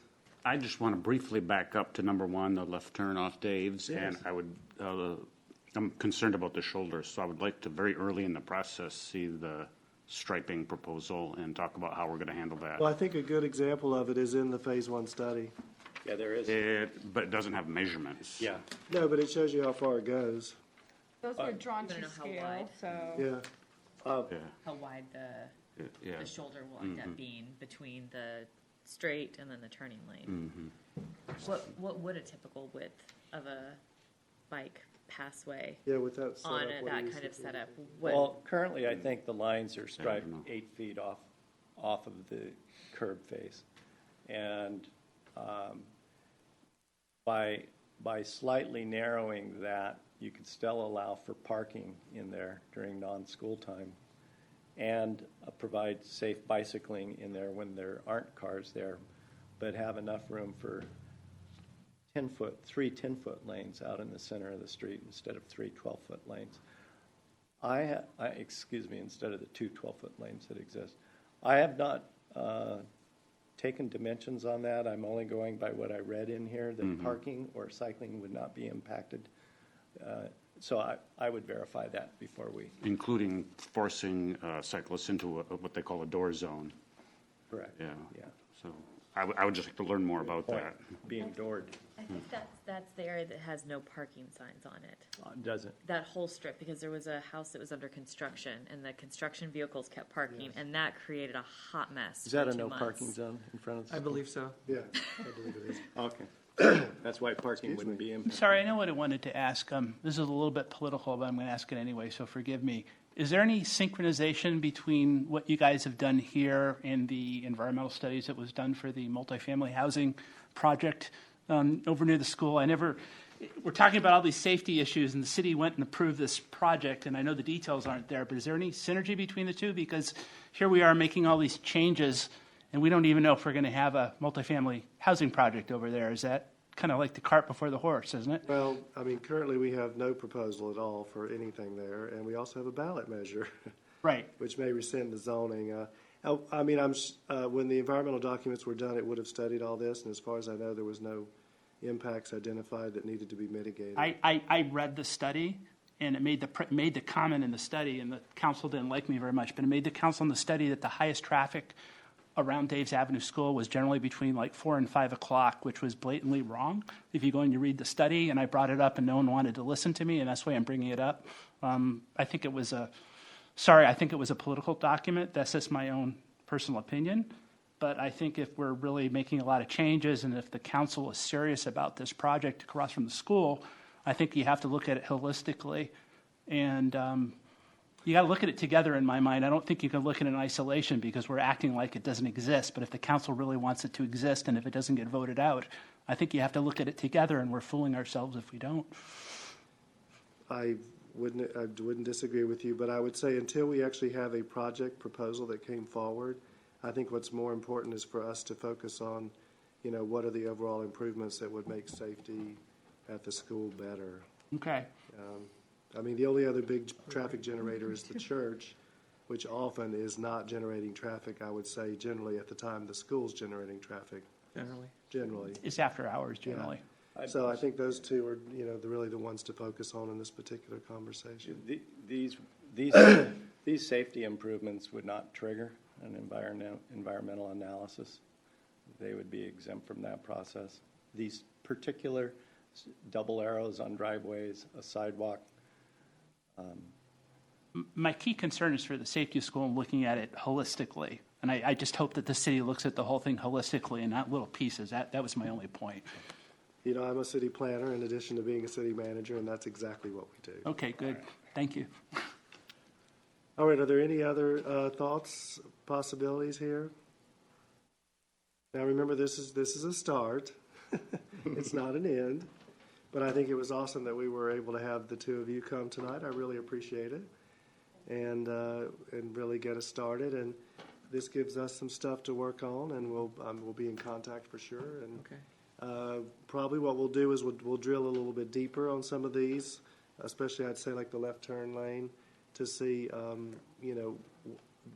of the geometry, what it will look like, what the ultimate impacts will be. I'm not sure, how much detail went into the compilation of this report in terms of background information, but we'll look deeper at those things, and then it's highly likely that we'll come back to you. And One quick comment, if I could. I lived through the school remodel, and I'd just like to add something positive. The relationship between the city and the school district was horrible, and it was antagonistic. And I was part of the neighborhood, and I think what we're doing here is wonderful. I think the cooperation is wonderful, and I think I'm probably the only one that was involved with it at that point, and I'd highly encourage us to continue working together because it's a total refreshing from what we went through with the remodel, with everybody going head to head on stuff. thank you. Cool. Agreed. Thank you. Thank you. Thank you. All right, does anyone want to take a 3-minute break? Sure.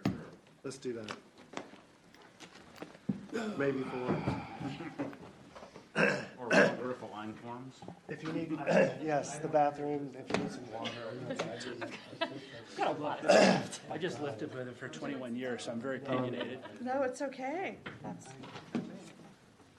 Yeah, because I'd like to see. I'm glad to hear that you feel that relationships between the city and No, the I school just see district. these kids every day, and it just, Nice to see you. Refreshing to see someone young on the. Yes. Nice to hear you. Nice. Thanks for Thank coming you. over. Are you at what's high school do you go to? I'm a freshman at Los Gatos. My daughter is a senior, my last one. Yeah. Oh, so she's making big decisions. She's making big decisions. Actually, it's a little bit easier than junior year, second. Yeah. We've been there, so it's. This is our third one. This is the baby. This is the last one. Oh, this is the last one? Yeah, I'll be glad to. Yeah, our last one is in first year of law school, so we're kind of we're at the grad school level. Yeah, you're one step ahead of us. They start off at Days Avenue. My three all went through Blossom Hill, Fisher, and then Los Gatos. And my favorite story is we had Miss Atencio, which was she was a kindergarten teacher. And my oldest is 26, and both grew up to 23. They were both had Miss Atencio, and when my 23-year-old graduated from college, she got a note of congratulations from her kindergarten teacher who is retired down in Paso Robles area. And she's tracked all her kindergarten teachers. I mean, you don't get dedication like that. No, we have some phenomenal teachers in our I mean, she had them doing they did Monet versus Renoir, crayon drawings in kindergarten. And we just came on with our jaw drive. It was a great experience. Really great experience. Yeah, we've been very happy with the level of education. Yeah, they got it. They come out more than prepared. My daughters have done well. I can't complain. Thanks for coming. Thank you. And here, this is how you can reach me. Thank you. Thanks for coming in. Thank you. Great information. Hey, we have it saved. I sent it to one of your teachers. We have a complaint about my youngest daughter on file from one of your teachers when she was in second grade, and the complaint. You'll get a kick. No, you'll get a kick out of this. It was dated 9/11/2001. I think it was on 9/11. And something going on. Right, yeah, and it said your daughter was blowing bubbles, her spit bubbles, and she was distracting the rest of the class. And we saved it. It's a classic. Everybody was on edge for obvious reasons because the world's falling apart. Sure. And so my daughter got wrote up on 9/11 by one of the Dave's Avenue teachers for blowing spit bubbles. I just thought you get a kick out of that. She had a great experience. She's in law school now, so she did okay. But she did okay despite her juvenile delinquency. I really. Susan Van Felton used to work that parking lot like nuts. She was phenomenal. Yeah. We had a electric line fall outside our house, which is right where Vista was, and she would come down and she would guard the kids against the line, and she was just phenomenal. Yeah, she's great. She's still a resource. Yeah, she was great. We'll keep up working with the city. It was the district city relationship was horrible. It wasn't because of Dave's Avenue. It was horrible when they did the remodel. It was horrible. The whole attitude was the architects are all in Sacramento. We don't need to work with you, and then the city planner and the superintendent sweat each other. I mean, it was Ugly, huh? It was. So keep it up. Good work. Thank you. Well, do what we can, right? Thank you. All right, thank you. See you later. Thank you. Bye. Have a good night. Always. Thank you very much. Bye. Oh, I think that's going to be about 3 or 4 more meetings. Oh, no. No. I mean, when they get into details and stuff, and there's a lot of stuff there. It's important. No. If we do that, it won't happen for months and months and months.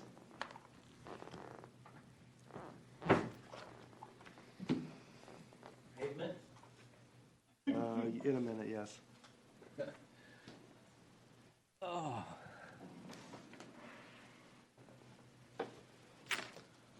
I'm glad you stood at that corner at 2 to 3 o'clock.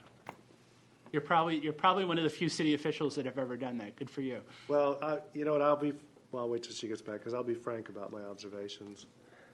Well, one of them I'll tell you for sure. And I told the principal this too.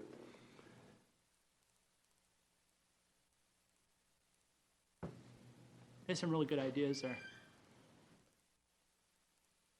No worries. So I will tell you, and maybe it's partly because I can't remember, but I talked to a couple folks, and they made me believe that it was like Times Square at midnight on Saturday night. So when I went there, I'm talking about my observations, I was honestly shocked at how generally civilized the whole thing seemed to be. Because I was expecting horns blowing and people with shotguns out the window and, all kinds of craziness. So maybe it's just kind of indicative of the whole community. This week we had I don't think I saw any of you guys there. We had our community-wide meeting for the Hacienda Housing Development. I was there. Well, yes, you were. I That's made the right. paper, yeah. That's right. Which I need to get a copy of that. Apparently, I made the paper too. Maybe it's just indicative of the community that, and it reminds me of Mountain View as well. After coming from Berkeley and West Hollywood, everyone's so civilized. I just love it. So in general, my observation was, while I expected it to be a lot worse, I was happy to see it wasn't as bad as I thought. But I'm also not there every day, so I don't see all the ins and outs of all the shenanigans. I that think go it's on. gotten better, honestly. Well, that's good. I think it's gotten better. They're working on it. Yeah. Intuitively. What day was the Hacienda in the paper? It was in. Was it Tuesday or? Well, we had it Monday yesterday, night. It was in yesterday's paper. One of my clients called me and said, "Hey, I saw your name." So The Mercury I was, News, I assume. Yeah. Yeah, it was on Wednesday. Yeah. Excuse me. I am getting over a cold, and obviously it's not quite gone. All right. So the other big thing we want to talk about tonight is, as you guys are all aware, the city's embarking on major work on its streets, something that the city's never done before.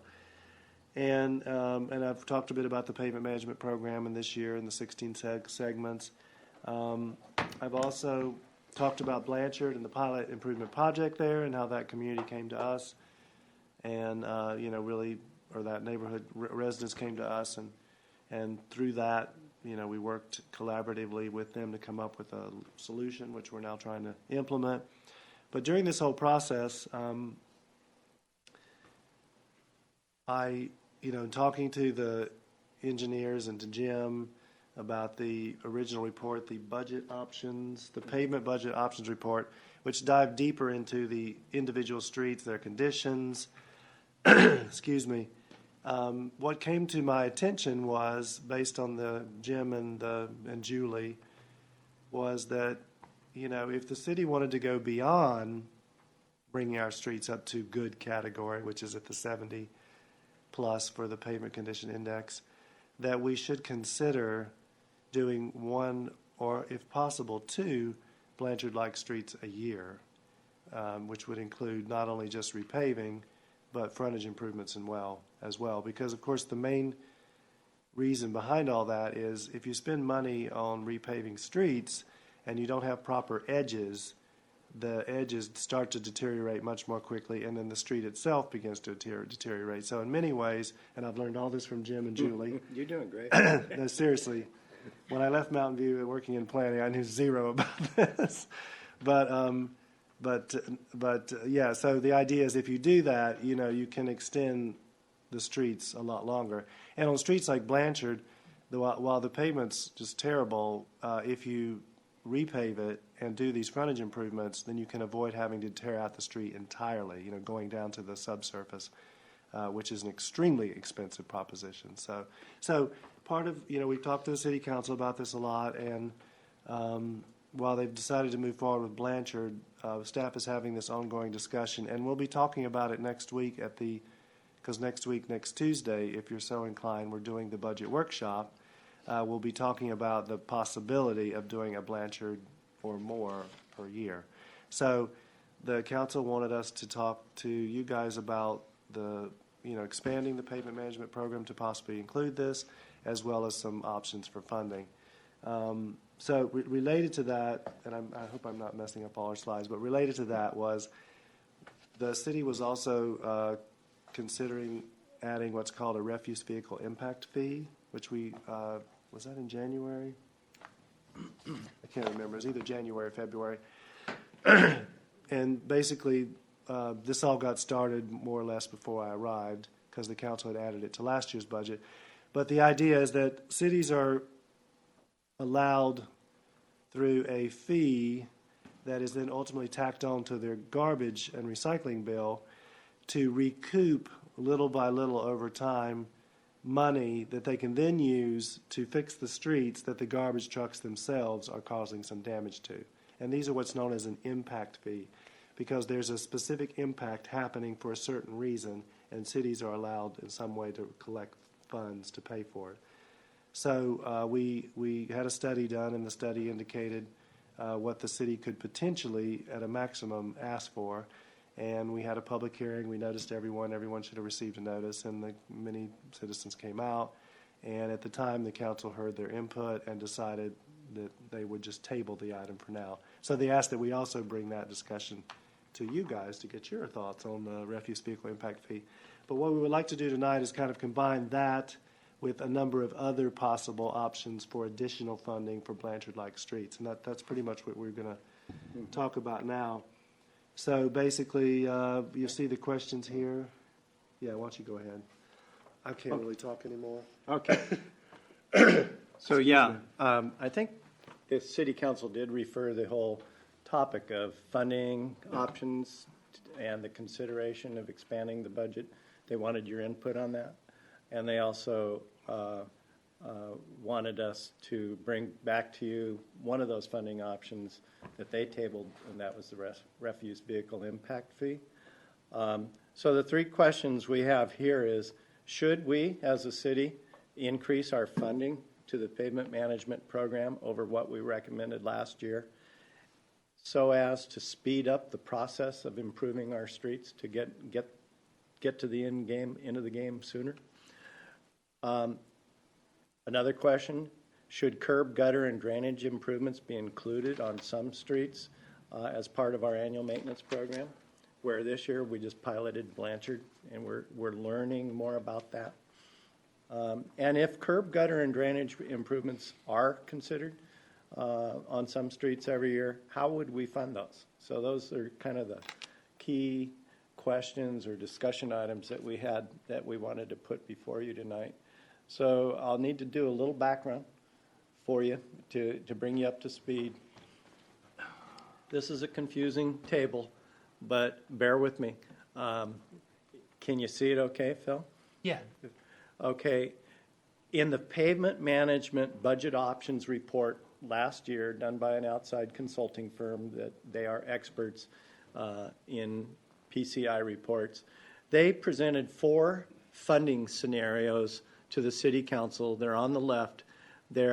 One funding scenario is if you had an unconstrained amount of cash on hand and wanted to apply it over a 5-year period, you could spend about $5.4 million, improve your PCI to very good, 83, which is 20 points higher than our current 63, and you'd have a deferred maintenance backlog of 0. You'd be caught up. That's a lot of money, and it is quite a bit different from where we are today, which is the number, well, not today, last year. So number 2 represents where we have been at as a city. When you see the figure $200,000 there, that's not an annual figure. That's a 5-year figure. Wow. Which means the city was only spending $40,000 or less per year as a whole city on its street system. And if we were to continue back in 2017, if we were to continue with that, our 63 PCI of fair would fall to 57 in 5 years, and our backlog of deferred maintenance grows to $4.7 million. How long has that been going on? We Roughly? know at least 6 years. We were able to look back to 2012. But it's but just talking to long-term employees, the general assessment is this is the first time we've ever embarked on anything comprehensive. Yeah. And we've generally, not really funded much beyond a pothole here and a pothole there. Well, it's not like infrastructure in the United States is all that great now either, so don't feel too bad. No, but what's important to note is that in Monte Sereno, we have one major public infrastructure investment, only one, and that's our streets. Yeah. And so it's really important that we really take good care of that one. And it should actually make it a little bit easier because we don't have others generally. So. Yeah. The third scenario pointed out the concept of, well, let's just try to stay at 63. How much money would it take not to go up or down? And it would have required a little over $1 million in a 5-year period. That's about $200,000 a year. But you would see that our deferred maintenance backlog still stands at over $4 million, And a PCI of 63 is not a very good score when you look regionally. And it also ends up, your streets start deteriorating faster and faster once you fall below 60, and the cost to improve those streets rises significantly. So we didn't think even maintaining the PCI where it is today was a good option. The fourth scenario that the consultants threw out were, well, let's say the city wanted to go from a 63 PCI and increase by 5 points to 68. It would take about $2 million per year for a 5-year period, which is about $400,000 per year. Not $400,000 evenly spent all 5 years, but it would be more heavily weighted in the first couple of years. And with that, you could increase your PCI to 68. Still fair, but not quite good. So those were the options. And so what staff did was we analyzed the report, and we made a recommendation to the City Council last year that let's get to good in 5 years. Let's get to over 70, because 70 PCI is good, and higher than 70 is even better. So we said, let's get to good in 5 years, and we calculated that it would take about $2.2 million over a 5-year period to do that, which is a little bit more money than that other one that said raise the PCI by 5 points. And we, in order to do that and follow the general expenditure pattern that was called out in the analysis, we would have to front load our funding to over $800,000 in year one, and that's the year that we're talking about now with the 16 street segments and Blanchard. We put in $845,000. And year one is technically through the end of June. Yeah, even though we may or may not be finished with all the construction, that would be the year one piece. Funding, yeah, but the construction season will lag into the summer months. That required the City Council to transfer $750,000 from their reserve to front load those funds, and we expected that City Council would have to transfer another $150,000 after this July 1 in 2018-19. So we told the City Council up front, to do a $2.2 million 5-year expenditure plan, you would have to come up with $900,000 outside of your traditional gas tax, Measure B sales tax, traffic fines. You have to find $900,000, and to our delight, they supported that plan. And they did approve this year's budget. Now, a whole year has gone by, and things have changed with state sales tax, gas tax being raised, Measure B tax adjustment, taxes starting to flow.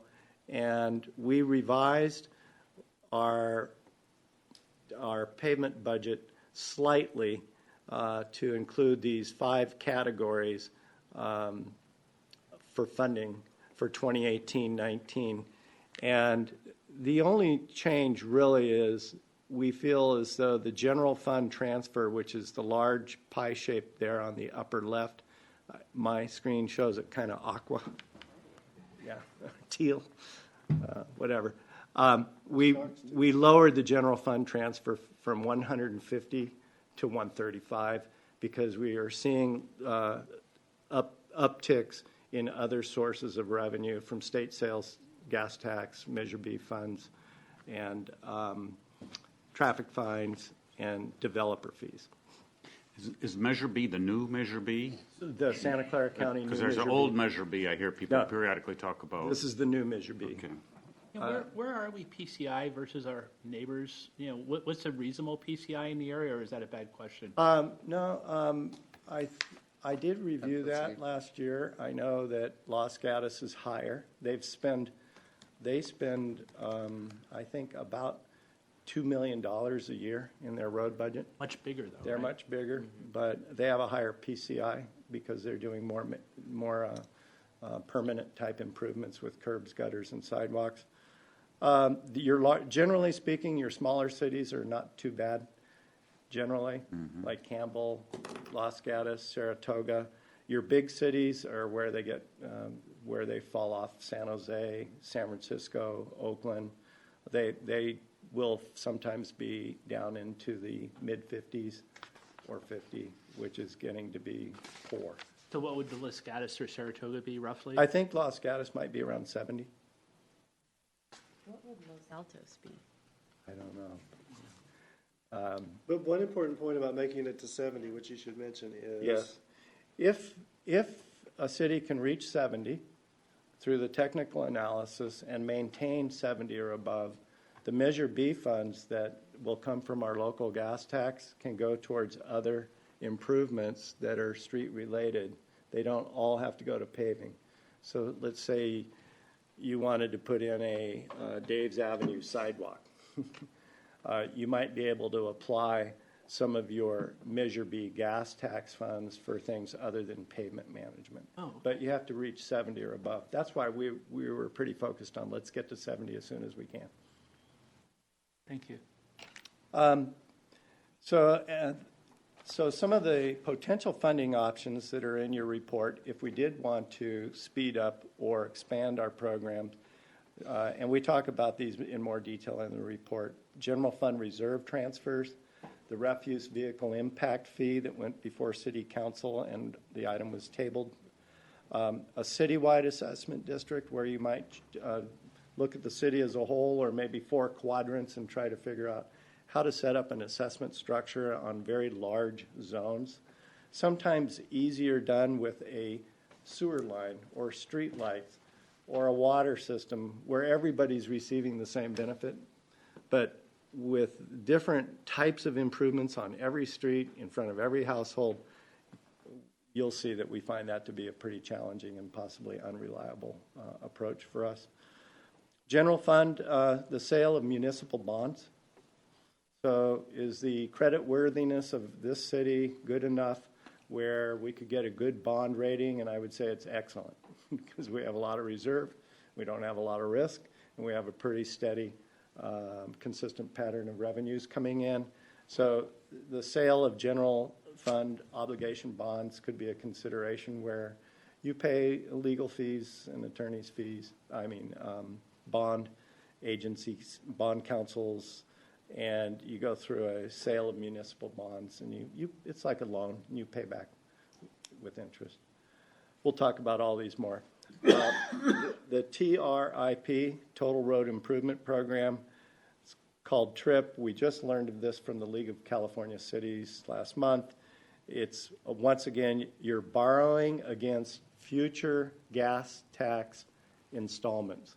So if you're generally getting $80,000 a year in state gas tax, you could say, I'd like to get $800,000, and I'll borrow 10 years worth now, and I'll pay you with low interest back to the state gas tax fund. So state is the loan? Yeah. They give out the loan to you? Yeah. Okay.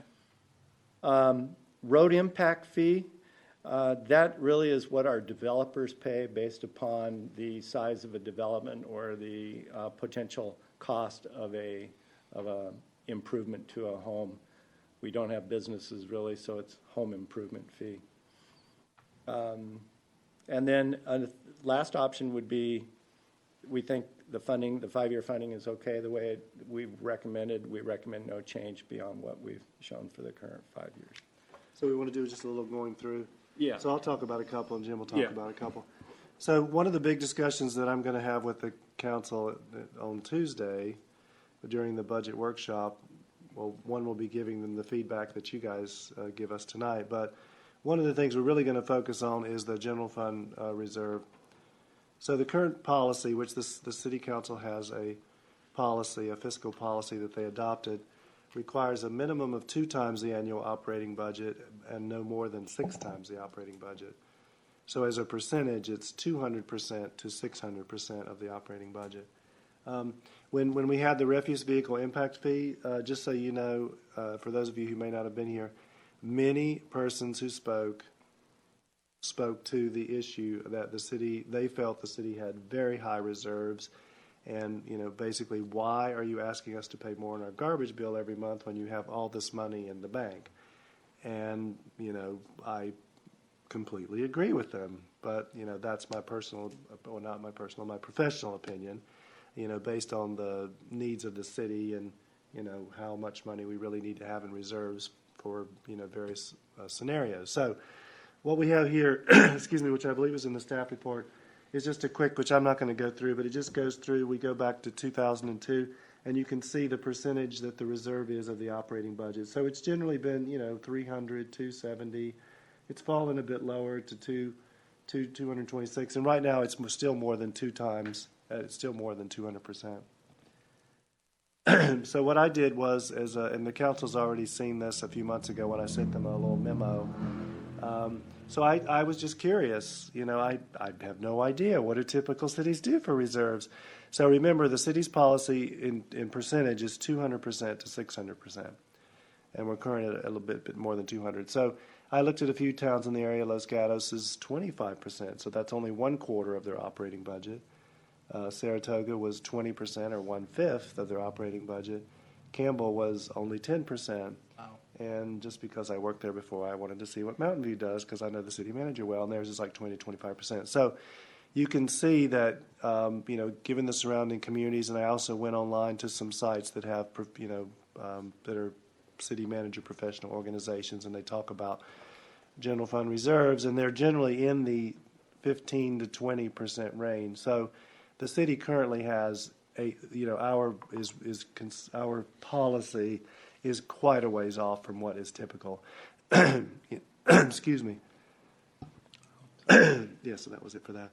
So, while I've not made any specific recommendations, other than in the staff report, you'll see we talked about some scenarios. So if you dropped it like to 1.5, which is 150%, I can't remember exactly what it came out to, but it provided, was it 130,000? Let's see. I can't remember from the report, but it provided a fair amount, so we would give you a few scenarios. But we just wanted to sort of gauge your, get your questions, but also gauge your sort of feeling for, lowering our reserve balance and using some of that to pay for additional street improvements.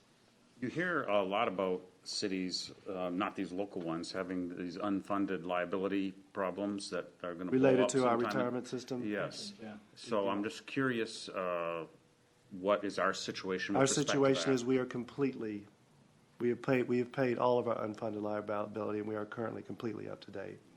Now, that doesn't mean that additional won't be identified in the next coming years, but based on these tiny staff that we have, and the number of retirees we're anticipating, we have a generous amount in our reserves. Now, other cities, you're right, it's not such a good picture, but for us, that's really not an issue. Oh, Terry? Yes. Before our arrival, I understand that the city dealt with that just about 2 years ago by going to the general fund reserves and cleaning up the books on the unfunded liability. So if I were to take a, city planning class or something, go to San Jose State, what would they is there a recommended percentage?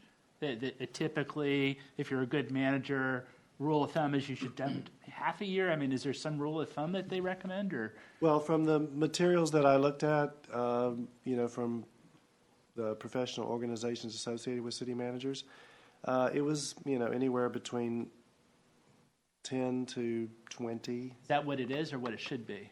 Of what they recommend. Okay. Which is, at 10 to 20, even at 20, that's 1/10 of what we currently have.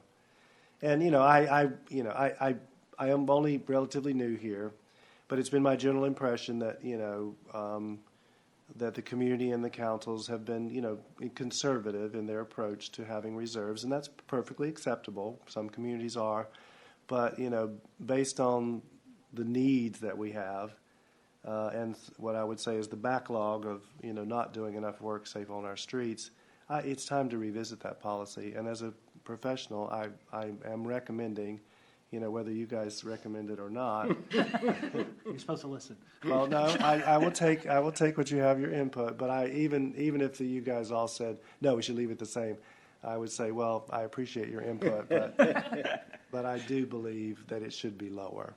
But this is just one of a number of things, and so the idea is you're a citizen group and you represent different perspectives, and so, we want to hear what you have to say, and the council does too. So, maybe we should just kind of take them one at a time. Sure. Yeah. Just one other add-on to that. Every city is different. I mean, there is probably that preferred range, but a lot of it has to do with how recession-proof you are and what's your economic base in your city, and Right. how much, are you a dot-com city or not? And And to that end, and this is a big difference in most communities, we have no commercial uses. And, well, right, so we do not rely on sales tax. And because of Prop 13, many cities have had to move in a much bigger direction towards they want as much sales tax as they can. But what that has set up for them is when there's a downturn and people are buying less, it really affects their bottom line. And even if property values fall, under the current system for property tax evaluations or valuations, it generally won't affect communities nearly as much as during a downturn when sales fall off. So in that respect, if you look at our revenues and how they fluctuate, you'll see they don't fluctuate a lot. So in that sense, we're fairly stable in terms of our So funding. basic economics would be the lower your fluctuations or lower your standard deviation, the lower your reserves could be if you make that choice. Could be, yes. Yeah. to address your earlier question too, Terry, it's 200% policy now times the annual operating budget. If we went to 150% or 1.5, that would result in about $150,000 per year, potentially, to go towards a program like pavement for up to, and you could look at that for 10 years. So say you saved 1.5 million and you wanted to spend and divvy that up over a 10-year pavement program, you could add 150,000 a year. If you went to a 100% general fund reserve, you could generate up to $300,000 a year for a pavement management program spread out over 10 years. So I'm just giving you a 10-year picture. So right now, would you like us, are you asking us if we say, we're kind of behind the, reduce the Yeah, I think that reduction? instead of focusing on a specific amount, maybe sort of generalizations, is the commission feel that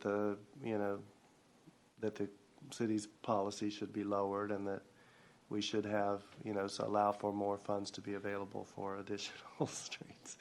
I'm trying not to paint it as the proportions as different as they are, but they are really wildly different. Yeah, or it could be one of a couple options. You might want to. Right, and that's why we're going to talk about a number of them, and it could be a combination of things Yeah. that sort of bring us to the place where we could change the scope of the pavement management program to include one Blanchard or more a year. So it's if we reduce and then also in conjunction with thinking about other okay, sorry, Yeah. I'm trying to wrap my head around Yeah. No, what the ask that's is. the Got right it. question. So Yeah. this is the big one. Should we reduce it? And then we have these additional ways, additional Right. revenue sources Yeah. to support the pavement. I mean, the reduction in the reserve is really our, that's like, we have a lot in the bank, and that was an easy one to say, well, we're going to lower it, versus refuse vehicle impact fee, we have to go back out again to the community. Yeah. But like I said, with the comments we received, there was a lot, well, why are you asking for more on our garbage bill when you have all this money? Well, if you go to the community and say, well, we've decided that we're going to lower it to whatever it is, but we still want to collect some money for the refuse vehicle to help supplement it, it might be more palatable to the community. I think it would be totally insensitive not to listen. The input's logical. I think it would be totally insensitive not to make some effort, whether it should be at 125 or 150. I'm not close enough, but I think we should listen to the people. It seems logical, and I think conceptually it makes sense to me, especially when you compare it to other cities that are run reasonably well. I feel like there's two different things, though. I mean, the reserves, that does seem unreasonably high, given our situation. But, doing the Blanchard treatment to additional streets, I'd like to understand Right. the math behind that a little better before I'd say take the money and use it for that immediately. Yeah. Does that make sense? It's a fair Yeah. question. It's a fair comment. Blanchard Drive is about 3,000 lineal feet of curb and gutter. And we estimate that there could be 50,000 lineal feet of missing, 3,000 feet of missing curb and gutter on Blanchard. We estimate there's about 50,000 lineal feet of missing curb and gutter east of Highway 9, not counting the hillside area where it's generally asphalt berms and different types of drainage structures. So if you were to do, say, a Blanchard every year for 15 years, you might work your way through the rest of the city in terms of putting in curb and gutter improvement. That's a little bit of an analysis for you. It's not a deep analysis, but it gives you a little bit of perspective. And one of the big problems is every street is different. Some of them have 4 lots missing, some have 15 lots missing. Blanchard had 24 lots out of 27 with no curb and gutter. So, the residents really came to us and said, what can we do? Can we create a pilot program? Can we do? They were even willing to fund their own improvements just to get it going. They were through an assessment district, but we're going to talk a little bit about many of the challenges we found with that. Isn't that kind of a standard? I know it's not easy putting numbers out. To me, it's kind of a standard economic world with, world without analysis that if you invest more money up front, put these curbs on the side, you're not going to have the fall off, from what I understood from you, with the road. Correct. And over a 20-year period, you're going to invest this amount of money versus if we put the curbs, you're going to have to spend more money up front, but you're going to save money over 20 years. And then you say the present value at some discount rate. What's the lowest? I think you got to do something like that to make sure it makes sense. Well, that's I don't know how to do it. That's generally what we have said to the city council, but they want your input. But do we know where? I mean, do you? If you look at a 20-year or whatever reasonable period is, do you save money if you take some reasonable value of money if you put the curbs in? Yes. Oh yeah, we showed illustrations. Were you here at the public hearing on refuse vehicle impact fee? No, I heard some of the noise afterward, but we showed them illustrations of streets with curb and gutter that are 50 years old. Oh, I believe it. And curb and gutter, 50 years old, and they've had a couple ceilings, but no pothole patching, no asphalt repaving. And then you look at streets that are just in terrible shape with no curb and gutter that have been maintained more often than in 50 years. So, yeah, there's a lot of analysis in technical books and technical manuals on life expectancy improvements when you do put in the rigid borders. Water's the #1 enemy of asphalt streets. But I feel like you're saying it's your gut feeling will save a lot of money in the long run that way without any numbers behind it. Right, because, and I've only learned this from these guys, the general idea, like on Blanchard, is if you put in the frontage improvements now and do less of a reconstruction of the street and just a repaving, that overall will last longer than if you do no frontage improvements, let the street deteriorate till it collapses. You have to cut all the way down to the earth, tear it all out, redo it all, put in frontage improvements. That is more expensive than doing it the way we're trying to do it in the long run. Yeah, the sealing of the parking lots like we were talking about today, similar sealing programs on streets, it's $8 to $10 for a square yard of surface. A dig out and a repaving operation is close to $100 per square yard. So it's almost a factor of 10 if you let your streets go that far. I think, I might be going back to the previous meeting and thinking about the standards, how you guys set standards, or I can't remember what the name was for having the Public Works standards. Something. Oh, the Index? Public Works standards? Yes, the Yes. public works standards. So what our curbs in Monte Sereno will look like, is that, so we've adopted that. Yes. Yeah, we did. Sorry. Yeah, we have all that, and We didn't have any before. Right, and was that community vetted? Because I know that's also been there's a feel of Monte Sereno and of having kind of more. Bucolic curbs. flow between your. We didn't have a commission to turn to, but we certainly used the public hearing or the public process of council meetings. But we only chose 12 standards to develop, and they were the most basic of basic standards, like drainage inlet, asphalt berm, a concrete curb, a sidewalk, because occasionally, like here on Rose or Andrews, a sidewalk goes in. Yeah. But, or Dave's Avenue might have a sidewalk. But it also had like what's called rolled curbs, which is the very gentle Yeah. roll. Yeah. Or the valley gutter, which is just a little gutter. We So- drove all the streets, and we had the consultant drive several surrounding streets in Los Gatos here and neighboring communities. We think we developed standards, and council certainly agreed unanimously that we picked the 12 that we should start with so that we can at least apply some of those to a pavement maintenance program if we choose to. I was just asking because with all of these, then it's as we decide to spend money on a project. Yeah. We have standards that we're going to follow, Yeah. regardless of how much you love your curb currently or you don't love your Right. frontage. Right. Right, and what I've also learned through these guys, it's amazing what I've learned that I had no clue about just a year ago, is like on Blanchard, they went out and took a close look at all the various, what the slopes are like, what the interface with the existing, edges are like.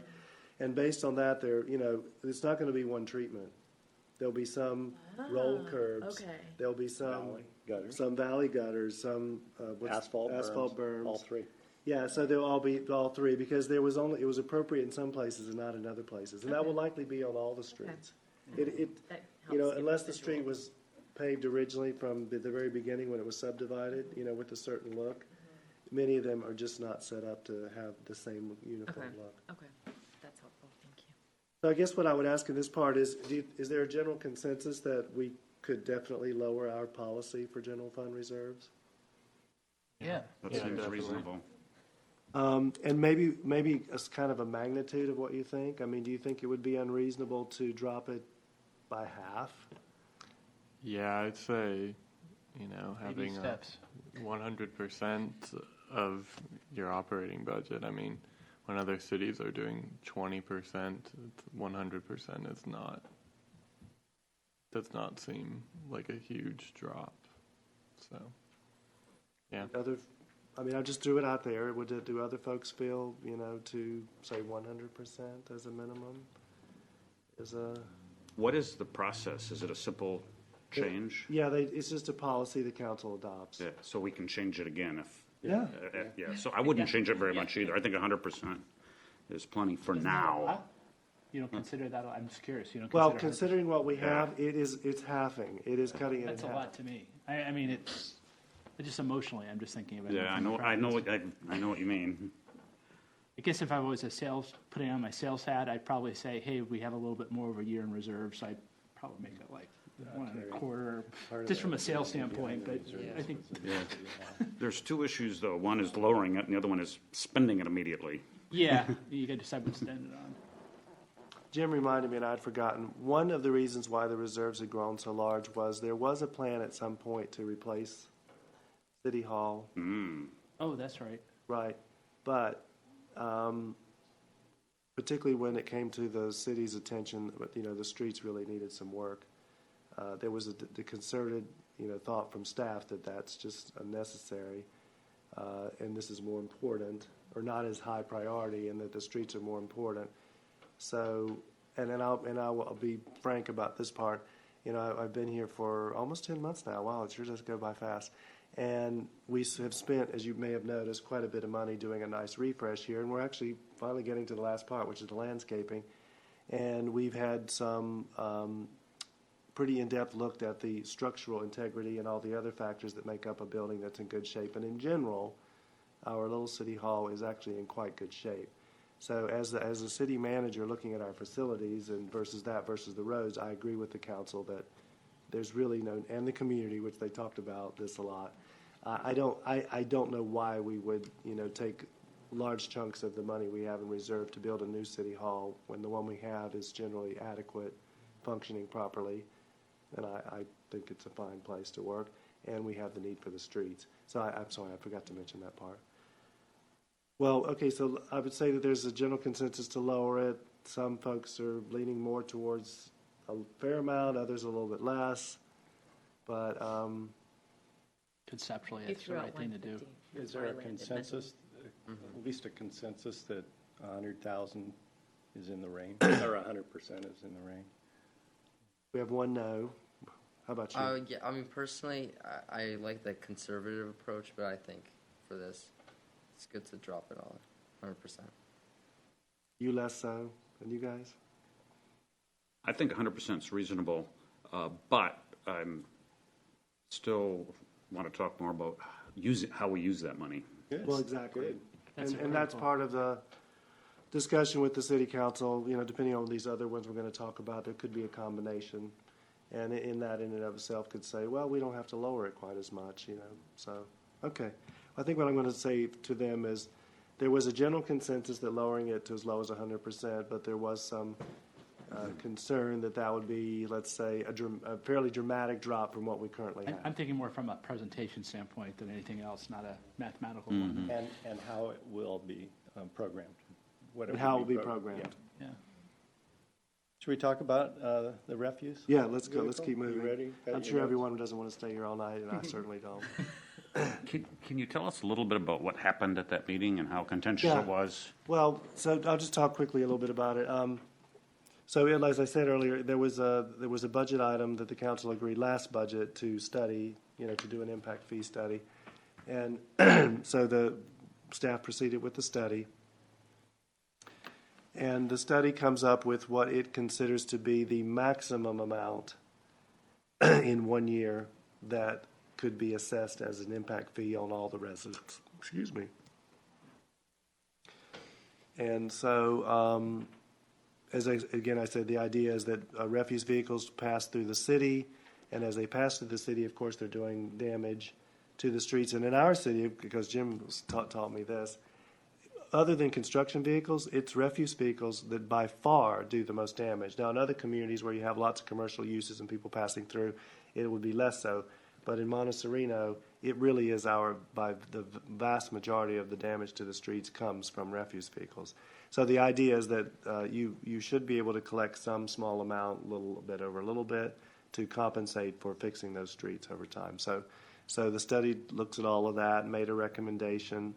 And basically what it does is it allows you to levy a fee, which you levy onto the collector, the company, and then the company is doing the actual collection, and they are permitted by law to then transmit that through their bills. And it's based on the size of the can that you have, the garbage can.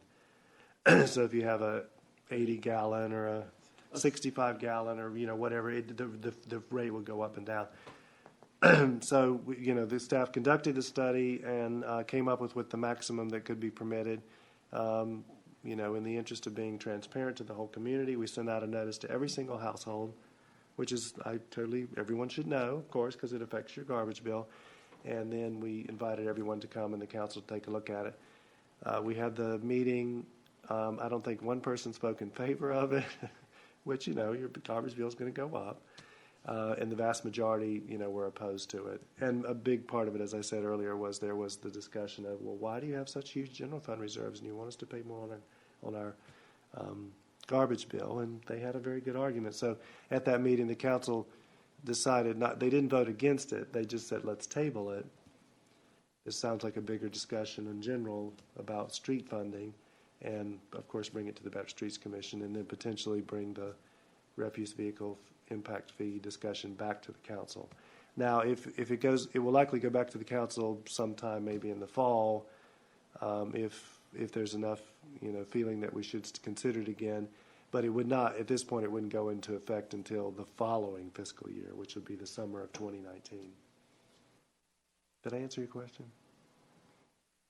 What was the question? I'm sorry, I was trying to remember. You were just trying to recount the meeting. Oh, yes. Oh, yeah. There was something I recall also. There was quite a bit of discussion about development activity, concrete trucks, lifts and backhoes and trailers doing damage to frontages on certain streets or neighboring properties on certain streets.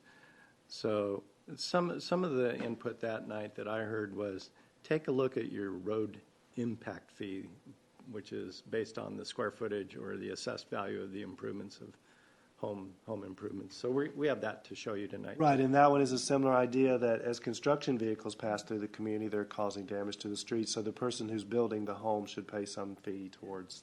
And they do. And they do. Yeah, two things. Number one, I asked the question, I think I thought I sent it in. I never really, how does it work for containers? Like, again, I live near Dave's Avenue School, and there's a big garbage truck rattles by our house every day at 9 o'clock and backs up next to the school and picks up, are they going to pay extra? Because they definitely put a lot of wear and tear on the streets. Yeah. Same question with regards to the church. I mean, I don't know what makes sense. They're obviously a benefit, the school's a benefit to the whole community, but if they're really wearing down the street, I would think that the district. Yeah, they apply to or someone everyone. Yeah, I don't know. all West Valley recycling garbage customers would be impacted by the fee. The typical household garbage can is 35 gallons. I'm not counting the green waste or the recycling, but the typical garbage can is 35 gallons. The increase would be $7.30 a month to a property owner. And that was the maximum, because with impact fees, the study always shows the maximum. And the council could have said, well, let's not do $7.30, let's do an average of $4. But some properties have 95 gallons, 3 times that size, 95-gallon containers. Their fee would go up. The maximum it could go up, it would be like $21 a month increase. About 50 property owners in the city have a 20-gallon can. It's a 35-gallon with a cutoff point in the middle. It's got an insert that doesn't allow you to fill the whole can, and their increase would be about $4.50 a month. So, as the city manager said, this was an item that staff did had the analysis done. We did not talk about the general fund reserve issue at that point in time. We brought the results of the study with a staff recommendation to adopt the fee or one lower than the maximum amount, and after hearing the feedback of the community. So did you just say, you talked about the residential, again, my question was with regards to Dave's Avenue School and the church. You know, I and don't maybe know- Hacienda, did they get charged more? But those are, we're talking every day. They would only if they're part of West Valley Collection and Recycling. Well, they sure go over the road a lot. Yeah, I'm really sure if they're customers. If they're West Valley.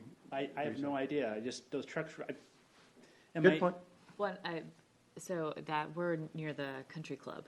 Yeah. And we're on the maintenance entrance. Oh. So I counted the other day, 10, a trash truck drove down to the end, to the country club about 10 times, Yeah. doing multiple things. And they've done a lot of damage to the end of, is it Xena? Xena, yeah. Yeah, I met with a property owner up there. Yeah, that's what, the gas truck that came by, the uniform people drive by 2 times a day. Yeah. I mean, I love the country club. I love the workers there forgot too. about that, yeah. Yeah, country club could probably just go out and fix that. And my other question, again, it's related to Poppy, is we just had our sewer pipe replaced in the last 2 days, and we dealt with the traffic right near the school, but, they went and did patch, but I guarantee that patch job they did for that long sewer pipe is pretty marginal. I'm not an engineer. I question how good that was that the construction company did versus putting in a new, do they pay extra, or do they just let the water district do what they want, or the sewer district do what they want, and then we got to clean it up afterward? Well, the water and utility districts now have our standards, plans, and specifications, and the trench restoration detail is in there. So if everybody's doing their job, it should be a better trench restoration job than what's been done in the past. That's not saying that it was. I don't know about the trench. The street doesn't. I'm just thinking the street doesn't look the same, because I see that all the time. People Patches. putting in extra pipes and stuff. Patching. Maybe it's okay. I don't know.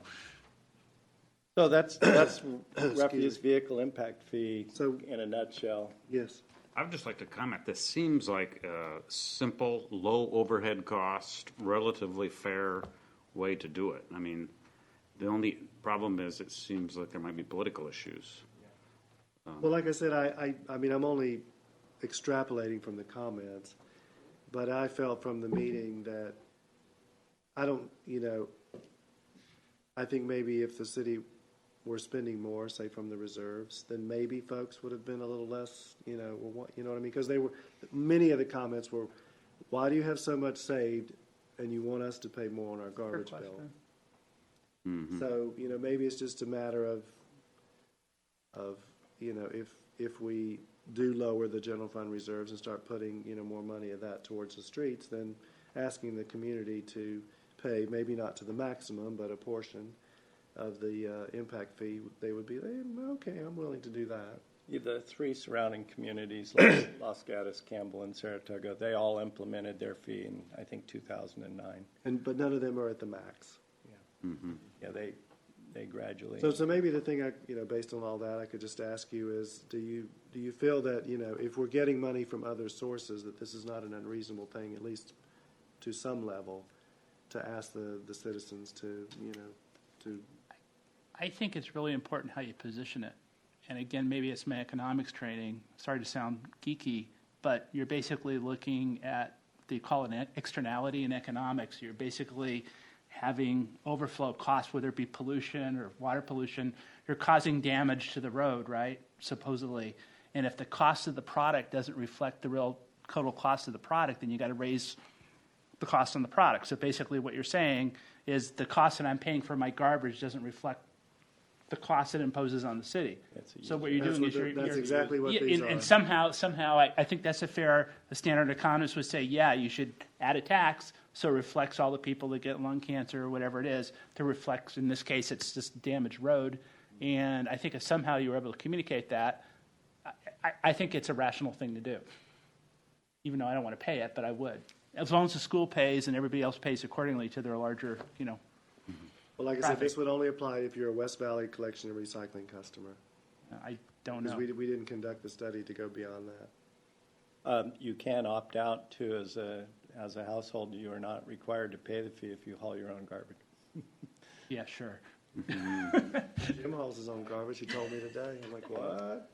Yes, that's what my wife and I, we choose to just pack our own. Didn't realize it was legal to do that.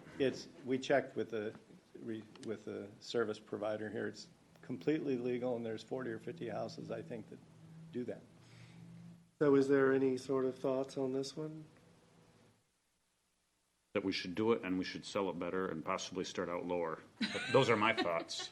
Okay. Yeah, I think I could be supportive of it if it's, well, partly lower and, you know, just, reducing our reserve as well.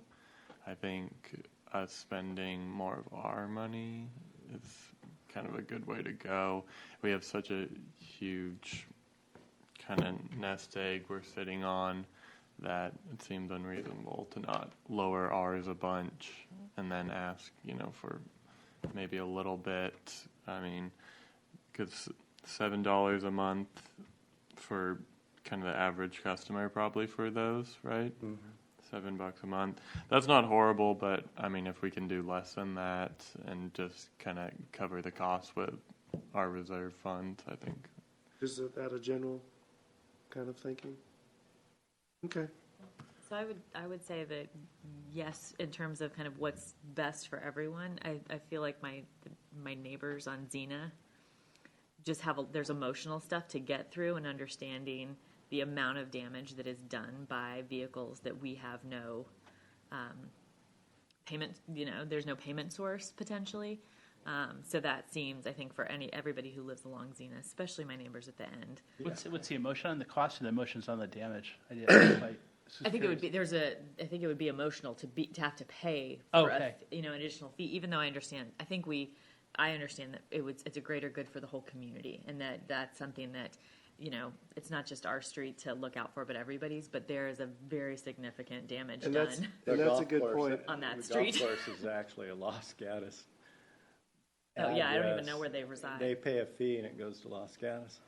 And that's a good point because I had a couple inquiries.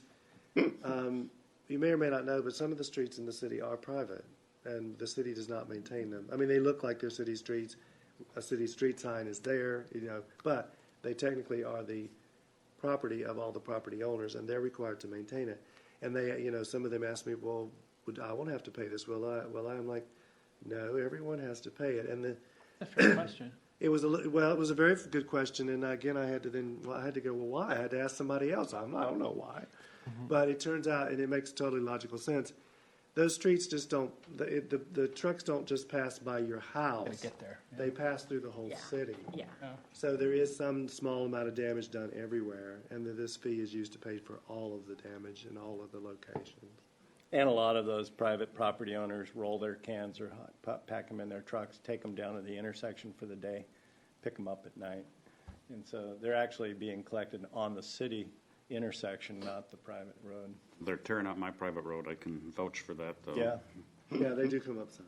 And did I read someplace in the discussion that maybe it was from you that the Amazon trucks that frequent more than the garbage trucks, the UPS and mail trucks don't cause damage to the streets? I Not have as no much. idea. Yeah, that was an integral part of the analysis that the consultant demonstrated, that UPS, Amazon, these lightweight delivery vehicles are nowhere near the weight of an empty or full garbage truck that has a bunch of mechanical vibrating activities that are going along with it. So it's not just the look and the size of the Amazon weight. truck, it's the weight and it's what's happening. Okay. And the axle load on that rear axle is tremendous. Okay. So Terry, sorry, let me go back. So I think in general, I would say yes, the fee makes sense. I would say that looking at the country club would be helpful at some point. And other one, but I forgot what it was. Sorry. And the school and the church, too. Yeah. But the country club could be approached, it seems like, to help share the burden that they're causing on Monte Sereno Street. Yeah, we might even talk to the town of Los Gatos Public Works Department on that, because That we could, they're yeah. actually collecting the fee there. But that rear entrance to the courtyard is a Monte Sereno. At least half of it's Monte Sereno. I don't know if it's all, but I think the whole thing is, yeah. The only issue would be is that we don't have the legal right to assess them because they're not in the city. Use your charm. Do we have the right to change the usage rules on that street, though, as a bargaining tactic? I think the only other way is down pre-existing Crucia Street too, which is all Monte Sereno. we get.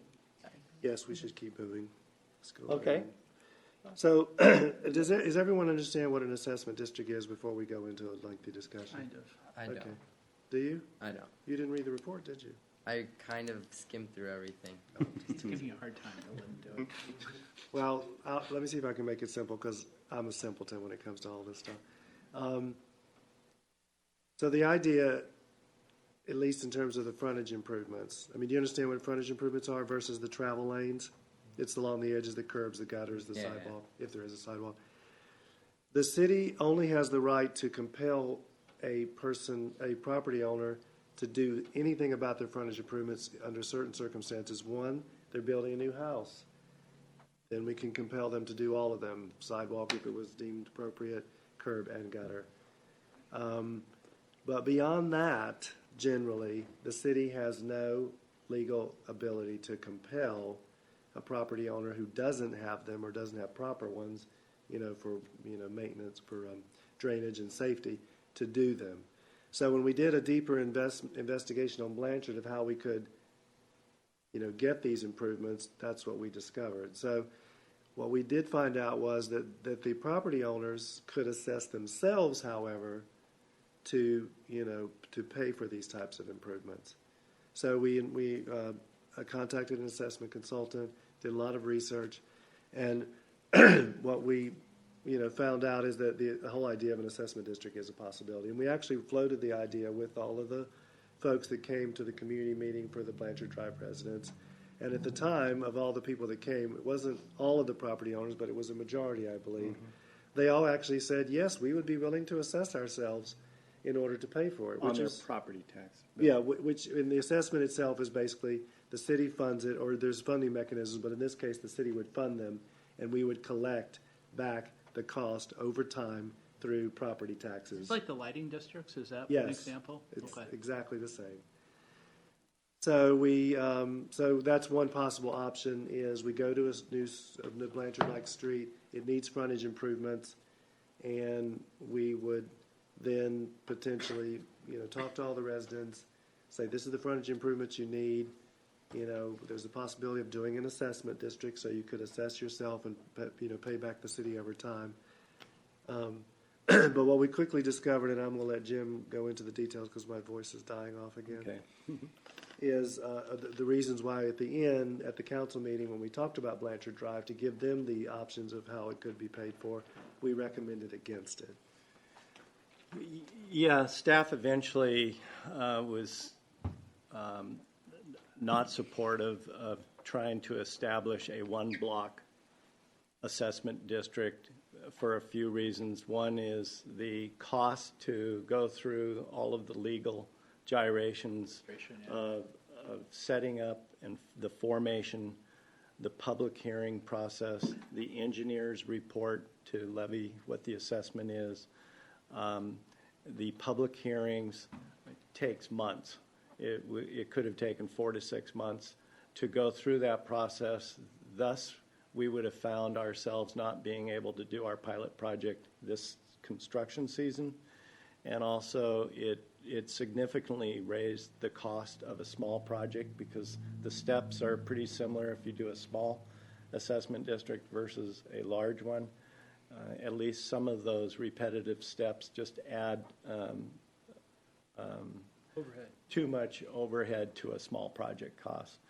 We recommended to the city council that they actually adopt the refuse vehicle impact fee of up to $130,000, and that would generate enough funds to do a Blanchard this year and other projects in that price range each year thereafter. That was part of our refuse vehicle impact fee recommendation. It was a justification to do projects like Blanchard. So we recommended, and council has supported us to just have the city fund the Blanchard Drive frontage improvement projects this year out of the general fund, and then to pursue with this commission if we should look at doing that on other streets on future pavement management programs, each in outlying years. The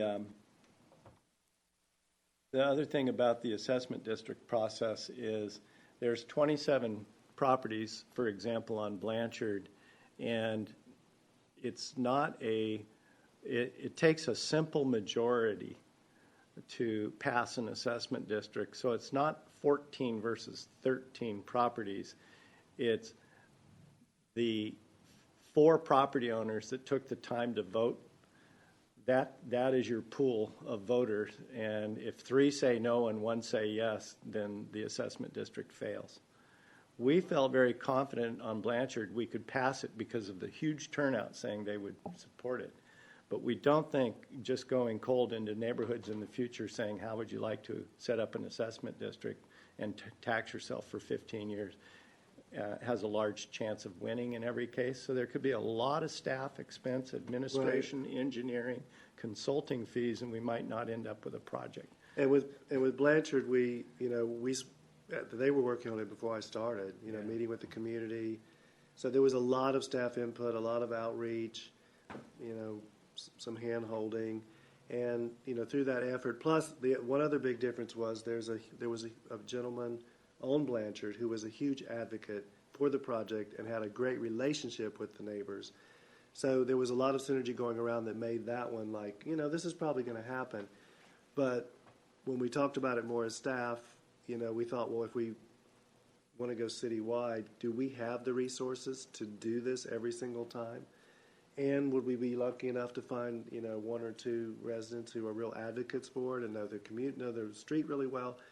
So when we added all that together, it just really, it just did not seem a prudent course of action.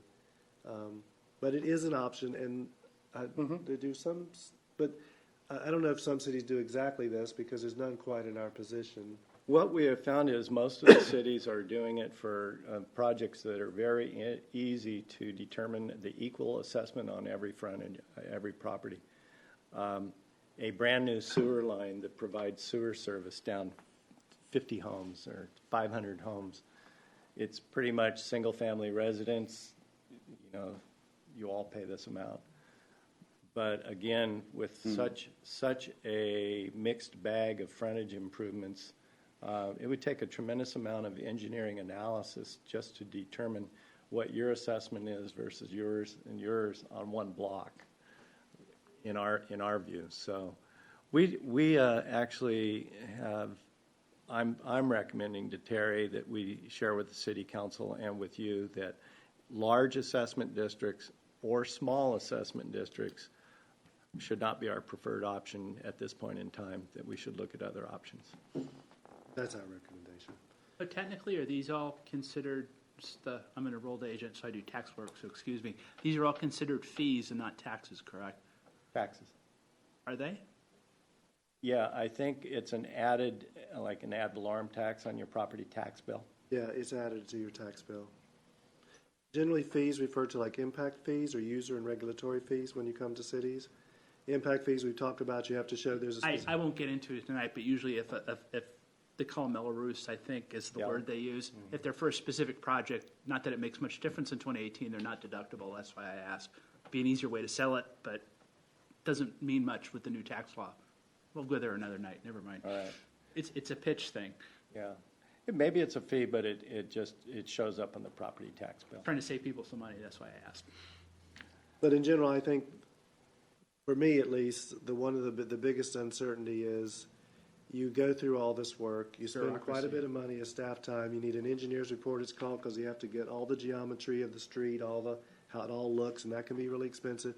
You get all that packaged together, and then you go out to the community for a vote, Say no. and they say no, and we spent all this money, and we're not going anywhere with it. So from our perspective, especially given the size of our staff and our resources, you may feel otherwise, and please tell me if you do, because that's why we're here talking about it. We felt that this was not a good option. And at least for Blanchard, we convinced the council of that. So you would assess each property differently depending on their unique needs? Right, a lot of it's based on the actual how much frontage you have, but it also depends on what treatment you get, because some of the treatments are less expensive, so it's kind of a combination of the two. And would it make any sense to try to tax the whole street equally, even though some will cause more? I don't believe you than can others? do that. You have to show the exact public benefit. Okay, so that's Property. Yeah, it has to be a proportional benefit. Oh, and the other part is, you cannot necessarily assess them the entire amount, because a small amount of it is considered part of the public benefit, right? Wasn't that another piece? Yeah, there was another piece where at the end of the day, let's say it actually cost $50,000 in front of your property, well, we can't assess you for the full $50,000. So the city does have to absorb some of the cost. I can't remember why. There's something to do with the general benefit to the public for a portion. I don't remember all the details. But, in general, again, we were leaning towards no for this one. So would you guys, based on this information discussion, agree? I support Yeah. your recommendation. Yeah, I agree. Well, here's another one that we're hoping you like. General obligation bonds or borrowing against the state gas tax, called the TRIP program. We're not able tonight to give you a thorough analysis or a recommendation, because simply we haven't had the staff time to investigate either one of these. But we will be recommending to the city council that in the outlying fiscal year, that these should be options that are considered and looked into. But those wouldn't be our highest priority, because we haven't been able to really do our homework. My guess is there's probably some rough, especially with the first one, there's probably some rough rules of thumb you could find out as far as the cost of doing a bond. Yeah. I'm just saying, like, you go out for public money, usually it's like 5 to 6%. So Well, it may be 5 to 6% that's in the interest fee, but some I'm of the talking about bonding the user. agencies. I'm talking about like the Goldman Sachs and guys like that to do it. But I've heard that sometimes the GO bonds, for every dollar you borrow, you pay back $2. So I've heard that you can have some very high expenses attached to sales of municipal bonds. So we have to investigate. Probably higher proportionally if you're smaller too. Yeah. Okay. City fees and charges. Terry, you Yes, so conducted a study. Yeah, so recently, the city conducted what's called a user and regulatory fee study. Yes, a whole new other area I'm not really familiar with, but now I know so much. So the basic idea is cities provide services to people, not always constituents. It could be to other folks, but in our case, it's generally our constituents, our residents. For us, it revolves around development mostly. So these are planning. So let's say you want to make an addition to your house or you want to build a new house. Well, you have to have a planner to help you with the project. You get your planning approval. You have to have building permits, so you have to have services through the building department. And often you need engineering services because maybe you have frontage improvements. You're building a new house. So the idea is you are coming to the city, you're requesting a service, basically a permit because you want to conduct some form of business. And so there's a cost incurred by staff having to process all that. I won't get into a lot of details because it's more than just the individual staff time. There's also overhead costs for heating the building, for HR services, and other sorts of things. But the general idea is that it's perfectly legitimate for cities to recover these costs in their fees. So if the building official is spending 2 hours to plan check your plans, it's perfectly reasonable to charge 2 hours times their salary and benefits plus overhead for a permit. And that's what's called full cost recovery. Now, you don't necessarily have to go all the way up to full cost recovery. You can do less than. So the council, again, like they did for the refuse vehicle impact fee, put a budget line item to study our user and regulatory fees, it's called, related to planning, building, and engineering, like I said. And when the study was completed, the analyst who was helping with us made some recommendations, staff reviewed them, and we actually went to the council at the last meeting to present all this in our findings and our recommendations in a study session. And so based on the recommendations, which the council will be considering for approval this coming Tuesday, it was 164. Yeah, of looking at all those fees for all three services, they're recommending changes to those, which equates to about $164,000 more dollars to the city annually. And Incremental or total? no, total in 1 year. It'd be in 1 year we would, with the change in fees, we estimate we receive $164,000 more dollars per year. Doubling it. So, and I'm sorry, the one thing I forgot to mention, so because the idea is that if you're not getting full cost recovery, for every hour that an employee spends working on this type of service, your general fund your reserve is subsidizing that. And in essence, what that means is that your whole community, in a very small way, on each permit you're working on, is paying a little bit for that service that they're not necessarily, they themselves are asking for. So while the study did not recommend we go to full cost recovery for a number of reasons on many of the permits, which were make sense, because a little bit of it is you also need to look at what other communities are doing. You have to make some comparisons to see what they're doing. There are sometimes that a community may decide, like say on a solar permit. Years ago when solar was just becoming more popular, many cities said, no, let's don't charge a fee for it. We want to promote it. Now practically everyone puts up solar. Almost every city's charging some kind of permit. So the long story short, if the council on Tuesday, once they have the public hearing and receive input from the public, decides to go forward with the recommendations, which I think they will likely do, this will bring in, like I say, on average, over $160,000 a year. But you're if I'm reading that right, you're doubling the fees? It's not related to that 80,000. That's a separate one. Yeah, it almost looks that way, the way we've laid it out here. So what are you taking in now? Well, that's an additional. Excuse me. I'm not providing you with the current and the current and the proposed. I'm just giving you what the difference would be. And the reason why I'm only doing that with you guys is because I just want to get your opinion on if we get that much more, that's also can be part of your thinking of, well, that's added to the general fund, and then we have some money coming from a lowered refuse vehicle impact fee, and what does all that mean in aggregate? But I think that's really important, though, because I don't know if 160, I mean, is that increasing by a third? I mean, what's it doing to the fees? Is that, I mean, that's going to be, if you don't know, that's fine, but that, we're talking about, people are going to react to that, I think we right? have that. Well, so far we've Like had, 10% increase, 20%, I have no idea. well, it's not across the board. There's some that are not changing. There's some we don't charge for at all that we're going to ask for more. If you don't know, that's fine, but I think you need to know that if you're going to present it to the public. Well, we did that last week. I mean, was it last week? Yes, we did that last week. Like I said, I mean, my main point here is to indicate that there's this additional funding that is likely to come in. It's not necessarily to get your opinion on whether you think that I mean, you're certainly welcome to come next Tuesday and express your I opinion. was just curious, if I were to add to my house, are my fees going to double? Well, actually, I did do a comparison of that. Absolutely not. No, I did do, and let me see if I can remember what it was. I made a slide. I would say it went from about 35,000 to 38,000. Oh, so that's 10% or something. Yeah, it was. Oh, okay. It was no more than 10% Okay. at most.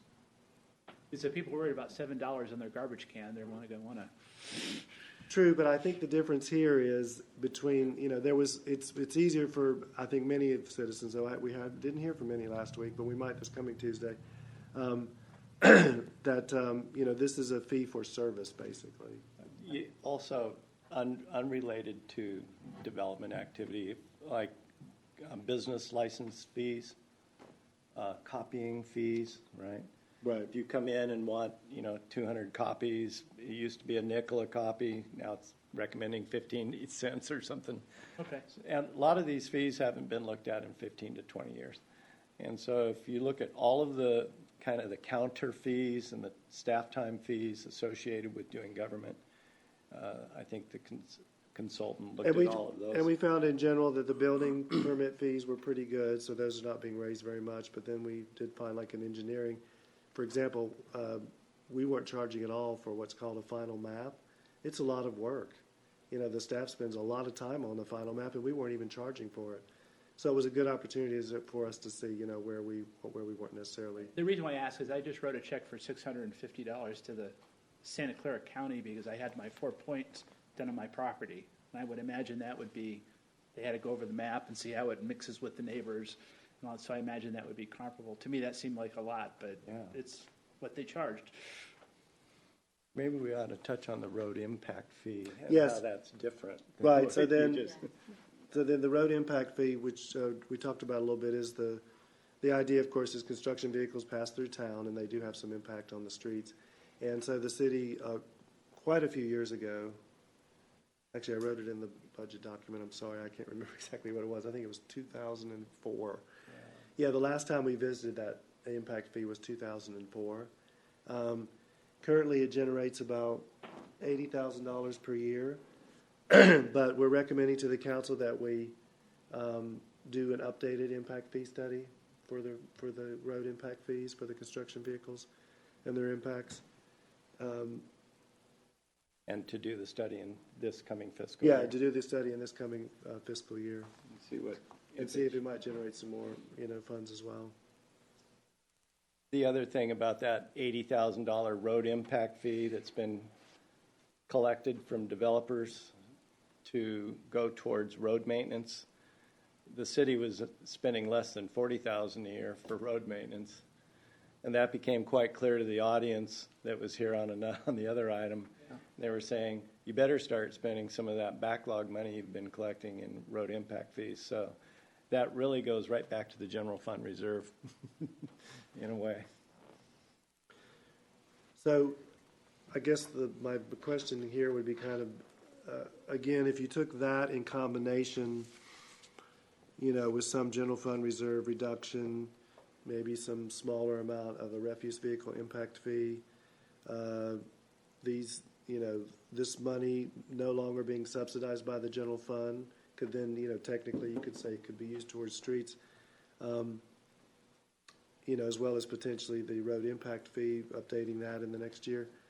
It could ultimately add a fairly decent chunk of money for us to do a Blanchard drive or two, possibly. I'm beginning to think it's more like one now because our original estimates were a little on the low side. But I guess the last part is we're just trying to kind of cap off the other things that are happening, so you'd have some more background information. So maybe it's two questions, Terry. The first question is, if the city approved an additional fee structure for services that could collect up to $164,000,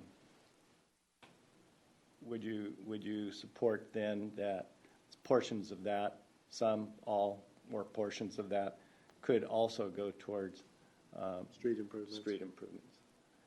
First question. The second question is, do you support staff going and analyzing the impacts to our roads by developer trucks like we did on garbage trucks and seeing if that would generate any additional potential fees beyond the $80,000 that are coming in currently?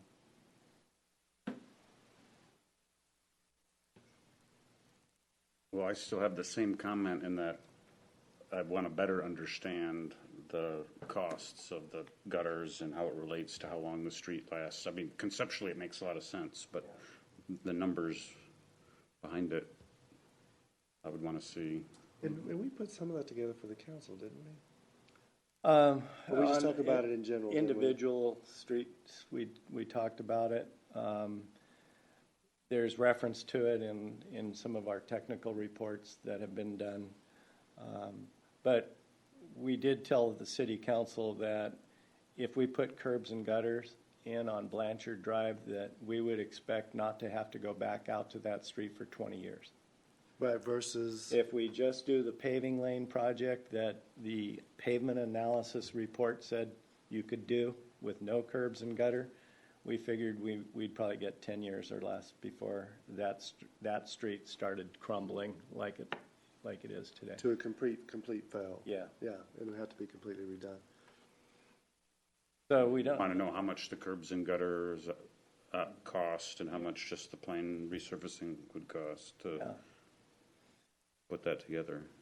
We have current cost estimates, and we're double checking the numbers that came in on our bids. We were expecting curbs and gutters to be about $50 per lineal foot. And the way the bids came in were about $50 per square foot. And there's a big difference because we're talking about a 3-foot wide activity. So there's 3 square feet for every running foot. So our bids came in quite high, nearly $150 per square foot, per lineal foot, and we were expecting 50. So we're double checking our neighboring agencies, making sure we're talking apples to apples and the contractors completely understand and the way we put our bid package together. Terry sent me the bid package today. I'm reviewing it along with the city engineer to make sure when we go out to the rebid on Blanchard that we're perfectly sure about the costs and the way we set up our engineer's estimate.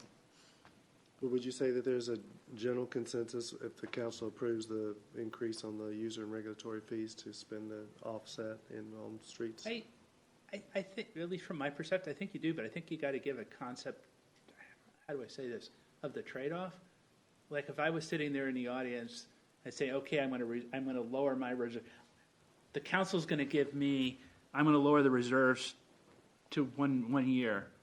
What does that buy me? It reduces my potential garbage fees from $7 to $3, or there's no, I don't get a sense of trade-off when you're asking questions like that. If I was in the audience, you're kind of going at it one at a time. I'd want to see, does that make sense? I want to see, okay, you're going to kick in a half a year of reserve What's that going to do for me? Okay, Half a garbage instead of paying $7 per month, I got to pay $3 per month. Okay, I'm getting a trade-off, or rather my fees doubling, it goes up. I don't get a sense of the trade-off from a.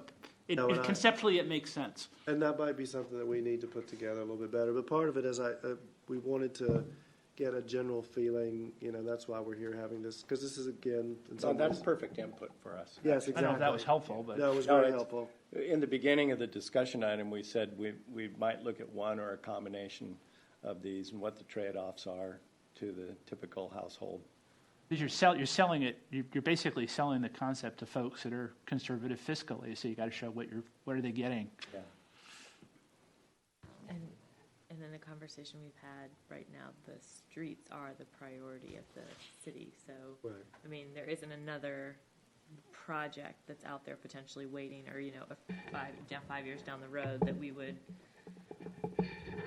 set this aside for, and then say, oh wow, it really was all. Well, you're right on that, and also there are regional requirements that are coming into play in the next 2 years on drainage systems for city streets, and we lack drainage systems.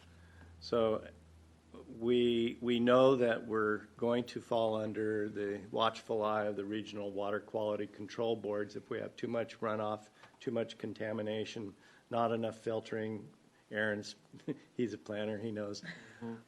We know that we will be scoring a lot better on drainage infrastructure if we can incorporate some of that into the streets that need it. And that's your curbs and gutters and storm drains. Does that mean all the streets need to get dug up again to put the drainage system in? Generally speaking, some streets would need to be dug up. Some would. But curb and gutter, they allow the water to flow in a confined space all the way down to a low point. There might be a drainage inlet already existing there that goes to a nearby creek, and that's great. It's just getting to that point. We don't have any good structure along our frontages, Oh, sure. and we're just taking gravel and sand and asphalt chunks with the water. So the idea is to really get the water to the low points in the cleanest and most economically prudent way. It would just be a shame to see Blanchard dug up 2 years after putting all this money into it to put drainage The curb grates and in or whatever. the Blanchard bid includes the curb and gutter and drainage inlet improvements at the sag point the sag point of the street. Yeah, good point. Okay. So the last option we had was it's do no further, don't provide any additional funds other than what staff said last year, 2.2 million a year. If we stayed at 2.2 million for a 5-year time frame. And if we just go with that as recommended last year, as a reminder, it will eventually get us to a 70 PCI at the end of 5 years from our current 63. The deferred maintenance backlog will chunk down from about 5.4 million in deferred maintenance to 3.3 million. We would not get any curbs, gutters, or drainage improvements on any of our pavement maintenance programs. We would just get sealing, crack sealing, pothole patching, paving in the travel lanes. That's all we would get. We know that this will, all of our investments, it would lessen the life expectancy of the money that we spend. The life expectancy of the travel lane improvements would not be as good. And probably, I think you could say that if we don't do any curbs, gutters, or sidewalks and just focus on the travel lanes, we're kind of looking at the automobile all by itself. And we're not following maybe council's, one of their priority goals, which is improve the infrastructure for transportation, pedestrian, and bicycle safety. And more of a balanced set of improvements, or having leeway to install a balanced set of improvements like we were talking earlier, about crosswalks and curb ramps and sidewalks and curbs and gutters. Gives the staff a little bit more leeway to design a project that is more in line with what each block, each neighborhood needs. So Do you keep horses, by the way, there's that horse community back there with the open green space? Is that part of your multimodal transportation? I haven't heard of horses, and they're foreign to me, but I know that's part of the community back well, there. the California Traffic Control Device Manual includes equestrian and horse traffic as part of traffic. I mean, we have one of the few areas probably in the area that has stables and big green Yeah. space. I'm not No, part of it, but there's a full set of regulations for horse crossings. Even if you're on Highway 84, going through Woodside. If you're going through Woodside by their elementary school, they have a set of push buttons for one of these activated crosswalks, and the buttons are about 7 feet up. that's already on the horse. Okay. And it's for people sitting on their horse. They can push the button while on the saddle. So these types of improvements do go in where there's heavy horse traffic. Well, I mean, Yeah. I'm serious. If you've ever been back there, I don't know if you've ever been there. There's open green space back there. There's a stable, and it's one of the few in the areas. I used to run back there. That's why I'm not part of the community. So personally, it makes no difference. You're smiling, but I'm telling you the truth. You should go back and take a No, look. I believe you. Next field trip. Yeah. It's via Pinto and via that whole area off of the end of No, Vinland. you're not the first person to talk Yeah. to me about it. I just haven't been over there to take a look. It's at pretty. So what is So I our assume take on based on, this one? I assume based on our discussion to date that no additional funding is not really something that. That doesn't make sense. It probably doesn't make sense, but I personally can't recommend the funding until I see the numbers that I Fine, keep that's fair. asking about. Maybe the specific example of Blanchard. I saw the numbers, but The 3,000-foot Blanchard project, including the travel lane work and the curb and gutter work, the engineering estimate done by the city was about $370,000. And we figure there's about 15 or maybe 20 more occurrences of that throughout the city. If you look at the 50,000 lineal feet of curb and gutter that we're missing. So, But while we estimated 370, the bids came in at 5. well, one was at, they were all higher than 370. Yeah, they were all considerably higher than 370. So even though we made an estimate, And that's And- because that lineal footage, square footage issue, we need to make sure we're on top of that. And the last thing I'll say, which I've also learned from these guys, is next year it could be completely different. And the following year it could be completely different again, because it's all about bidding, the construction oil. climate, Oh, cost of yeah. oil. And one of the big things driving the cost of the projects right now is all this extra funding that's available to cities that we didn't have before, Measure B and the extra gas tax money. So now there's a flood of cash running into all these communities in California. And so there's more people out there looking for, I need your help with paving streets. So that's also adding potentially to making the cost higher. Is there more while- incentive to do it sooner, though, if Yes. the money's there? Yes. I mean, just from a city's perspective? The council directed us to get these bids out as soon as we could Yeah. this spring, And that's why we did as fast as we could. And at least we got the bigger project out in March. wrapped up. Excuse me. So I think in general, I could say under the no additional, the answer would generally be no, Yep. with the caveat of what you. it's probably no, but I don't know. Okay.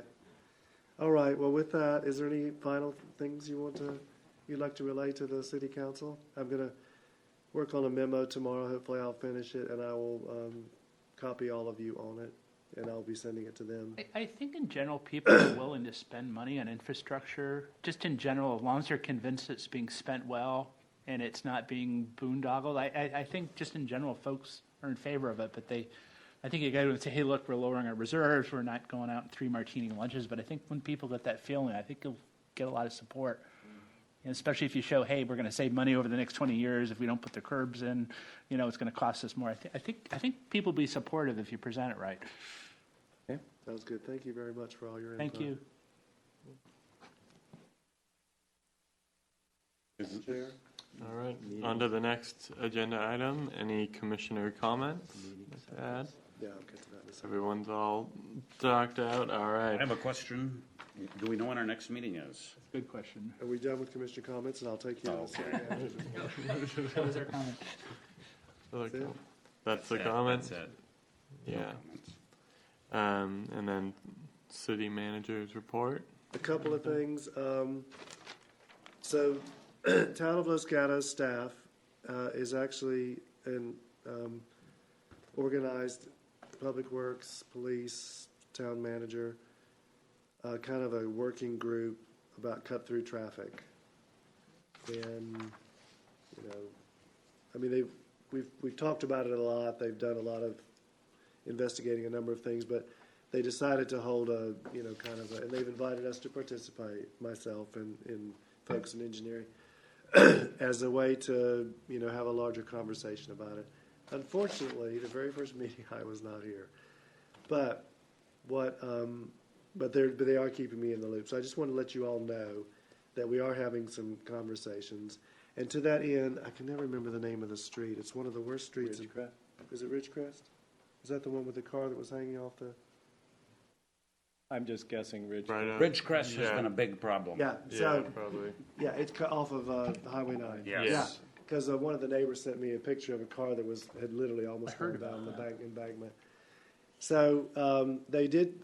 The city went ahead and proceeded with getting what's called an encroachment permit from Caltrans because they have the authority over the street. The city in Monte Sereno does not, and nor does Los Gatos. But they did get an encroachment permit, which allows them to put in measures which they could literally block the street, so that during the summer traffic season, it would avoid ways like apps sending people onto that street because they couldn't turn onto it. Does this include the beach traffic issue, or is that something Yeah, separate? this is all about cut-through This- traffic. okay. So that was, at least for our community, that's my impression that was the worst impacted spot in the whole city. Well, according to the neighbor who lives up there, she would argue. I can tell you when it's not a big deal, but if you go down Winchester, and the beach traffic is coming at Winchester and 80 is backed up, making a simple left onto Bruce because there's no light, that is really difficult. You got to wait till someone's really nice. But the issue here is safety, not Okay. inconvenience. So with this particular street, Okay. they went straight ahead to get an encroachment permit. So the good news is, if the city needs to institute, Los Gatos would have to do it, some measure to try to improve the safety on that street, they can do that for the summer. But beyond that, yes, we're just having some general, I just want to let you know we're having some general conversations with them. That's In good. general. I don't know what they can do. Do you know if the mechanism to stop traffic would allow residents to get in still? Yeah, they would come up with some. I'm not. There is definitely some part of it which I couldn't tell you what it is, to deal with the fact that there are residents on the street. Not to inconvenience them as much as they are currently during these. Caltrans has done this on Highway 17 up near the summit, and residential vehicles have to have a sticker on them, and so there's some enforcement needed, but I don't think you can physically close it off to all traffic because you wouldn't have public safety then. So that was a good thing because I was. But it would virtually have it be viewed as a non-functioning cut through then. So cars could still cut through. Well, no, there's a way for them to block traffic. Barrier? That's what I read. Yeah. Oh, okay. Yeah, the encroachment permit would allow the city of Los Gatos to not allow people to turn there. So, what I can do is I have a little more detail in an email from the Public Works Director. I can provide all that to you guys. Instead of trying to remember every detail off the top of my head. Okay, and then Are you involved in the beach traffic discussion? I mean, I don't know what the solution is, but well, there's the bottom line is there's unfortunately not a whole lot. yeah, I'm just curious. Cities only have a limited ability to influence the apps And that, I mean, they don't, that this is the reality of 2018. We have some ability, but there is limited ability. And actually, someone sent me a link from a community, I don't know where it was in South Carolina or Missouri or something? Jersey. New Jersey. Unlike California, in New Jersey, you can restrict Traffic on a to street, only pedestrian. to only to residents. yeah. But in California, you cannot do that, You can restrict parking, but not traffic. but not traffic. So in those communities, they're now doing that, and that's, at least there, that's their way of trying to deal with the cut-through traffic in some cases. But in California, it's not legal to do that. Because when I saw that, I sent it straight over to Public Works. Can we do this? Didn't Chris Christie tried to do that with a bridge, didn't he? I think so, yeah. He claims not. All right, the only two other things, one is the meeting, but before I get to that, is everyone aware of our Keep Kids Alive 25 promotion? How do you get those, though? Well, you have to come and pick them up. It's a big walk. Yeah. So the city bought a whole bunch of them, and I would love to get your help in promoting it, you know, in any way that you can, maybe on your neighborhood contacts or whatever, but the youth commission's been helping us some, but then we advertise at the community picnic, but that's only once a year. But these are for your trash and recycling, and they cannot be on Highway 9 because the speed's not 25, but on most any other street, I think it is 25. So I'm just asking for your help in distributing these, and we have a lot and they're available here. So why don't they put it on the front page of the Monte Sereno website? Big yellow, we have, click here and get a free. It does rotate up once in a while to the top of our news feed. And we do talk about it on next door a lot, but I'm just telling you because we're trying to find out every outlet that we can for people to help promote it. So I'd appreciate any help that you guys can give us. I wonder if Karen got safe routes to school. Oh, Take you them to know the what? elementary school. I can take them. Absolutely. Yeah, that's a good idea for the elementary school. That would be a group that would be highly inclined to put Yes, them up. yes. So then the last thing is, in the interest of meetings and trying to set a schedule so you have some more, you know, long-term structure to it, I'm going to recommend that we go to every other month meetings, but still stick to the second Thursday, which is what we talked about from the beginning.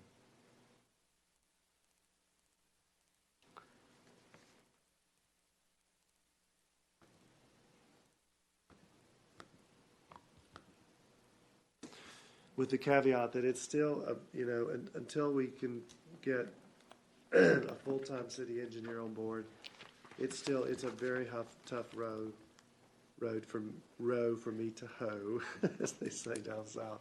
You know, to get these packets out and get all this stuff together. Fortunately, I've had a lot of help from Jim, and he continues to help, and also from our current city engineer who works 2 days a week. But I think it would just, you know, help you guys for planning purposes. So that would put the next meeting June the 14th. Okay. Flag Day? Don't say that. Actually, I worked for a city at one point that had that day off. I think it was Philadelphia. But that was the only one. I don't know. Is it Flag Day? I just Yes, it came is up with Flag that. Day. We could salute the flag and say the Pledge of Allegiance or Exactly. something. We could say Pledge of Allegiance that night. All right, with that, that's all I have. All right. Thank with you. that, we will adjourn the meeting, 10:28. Wow. Thank you. They pay us overtime? Nope. Bet. You're the head guy. You can allocate it. Yeah. Do you have access to this? Thanks, Oh, good night, guys. Nice talking Good to night. you all. You too. You know what? Productive conversation. Oops. Good night. Yeah, you need to use the other door. Yeah.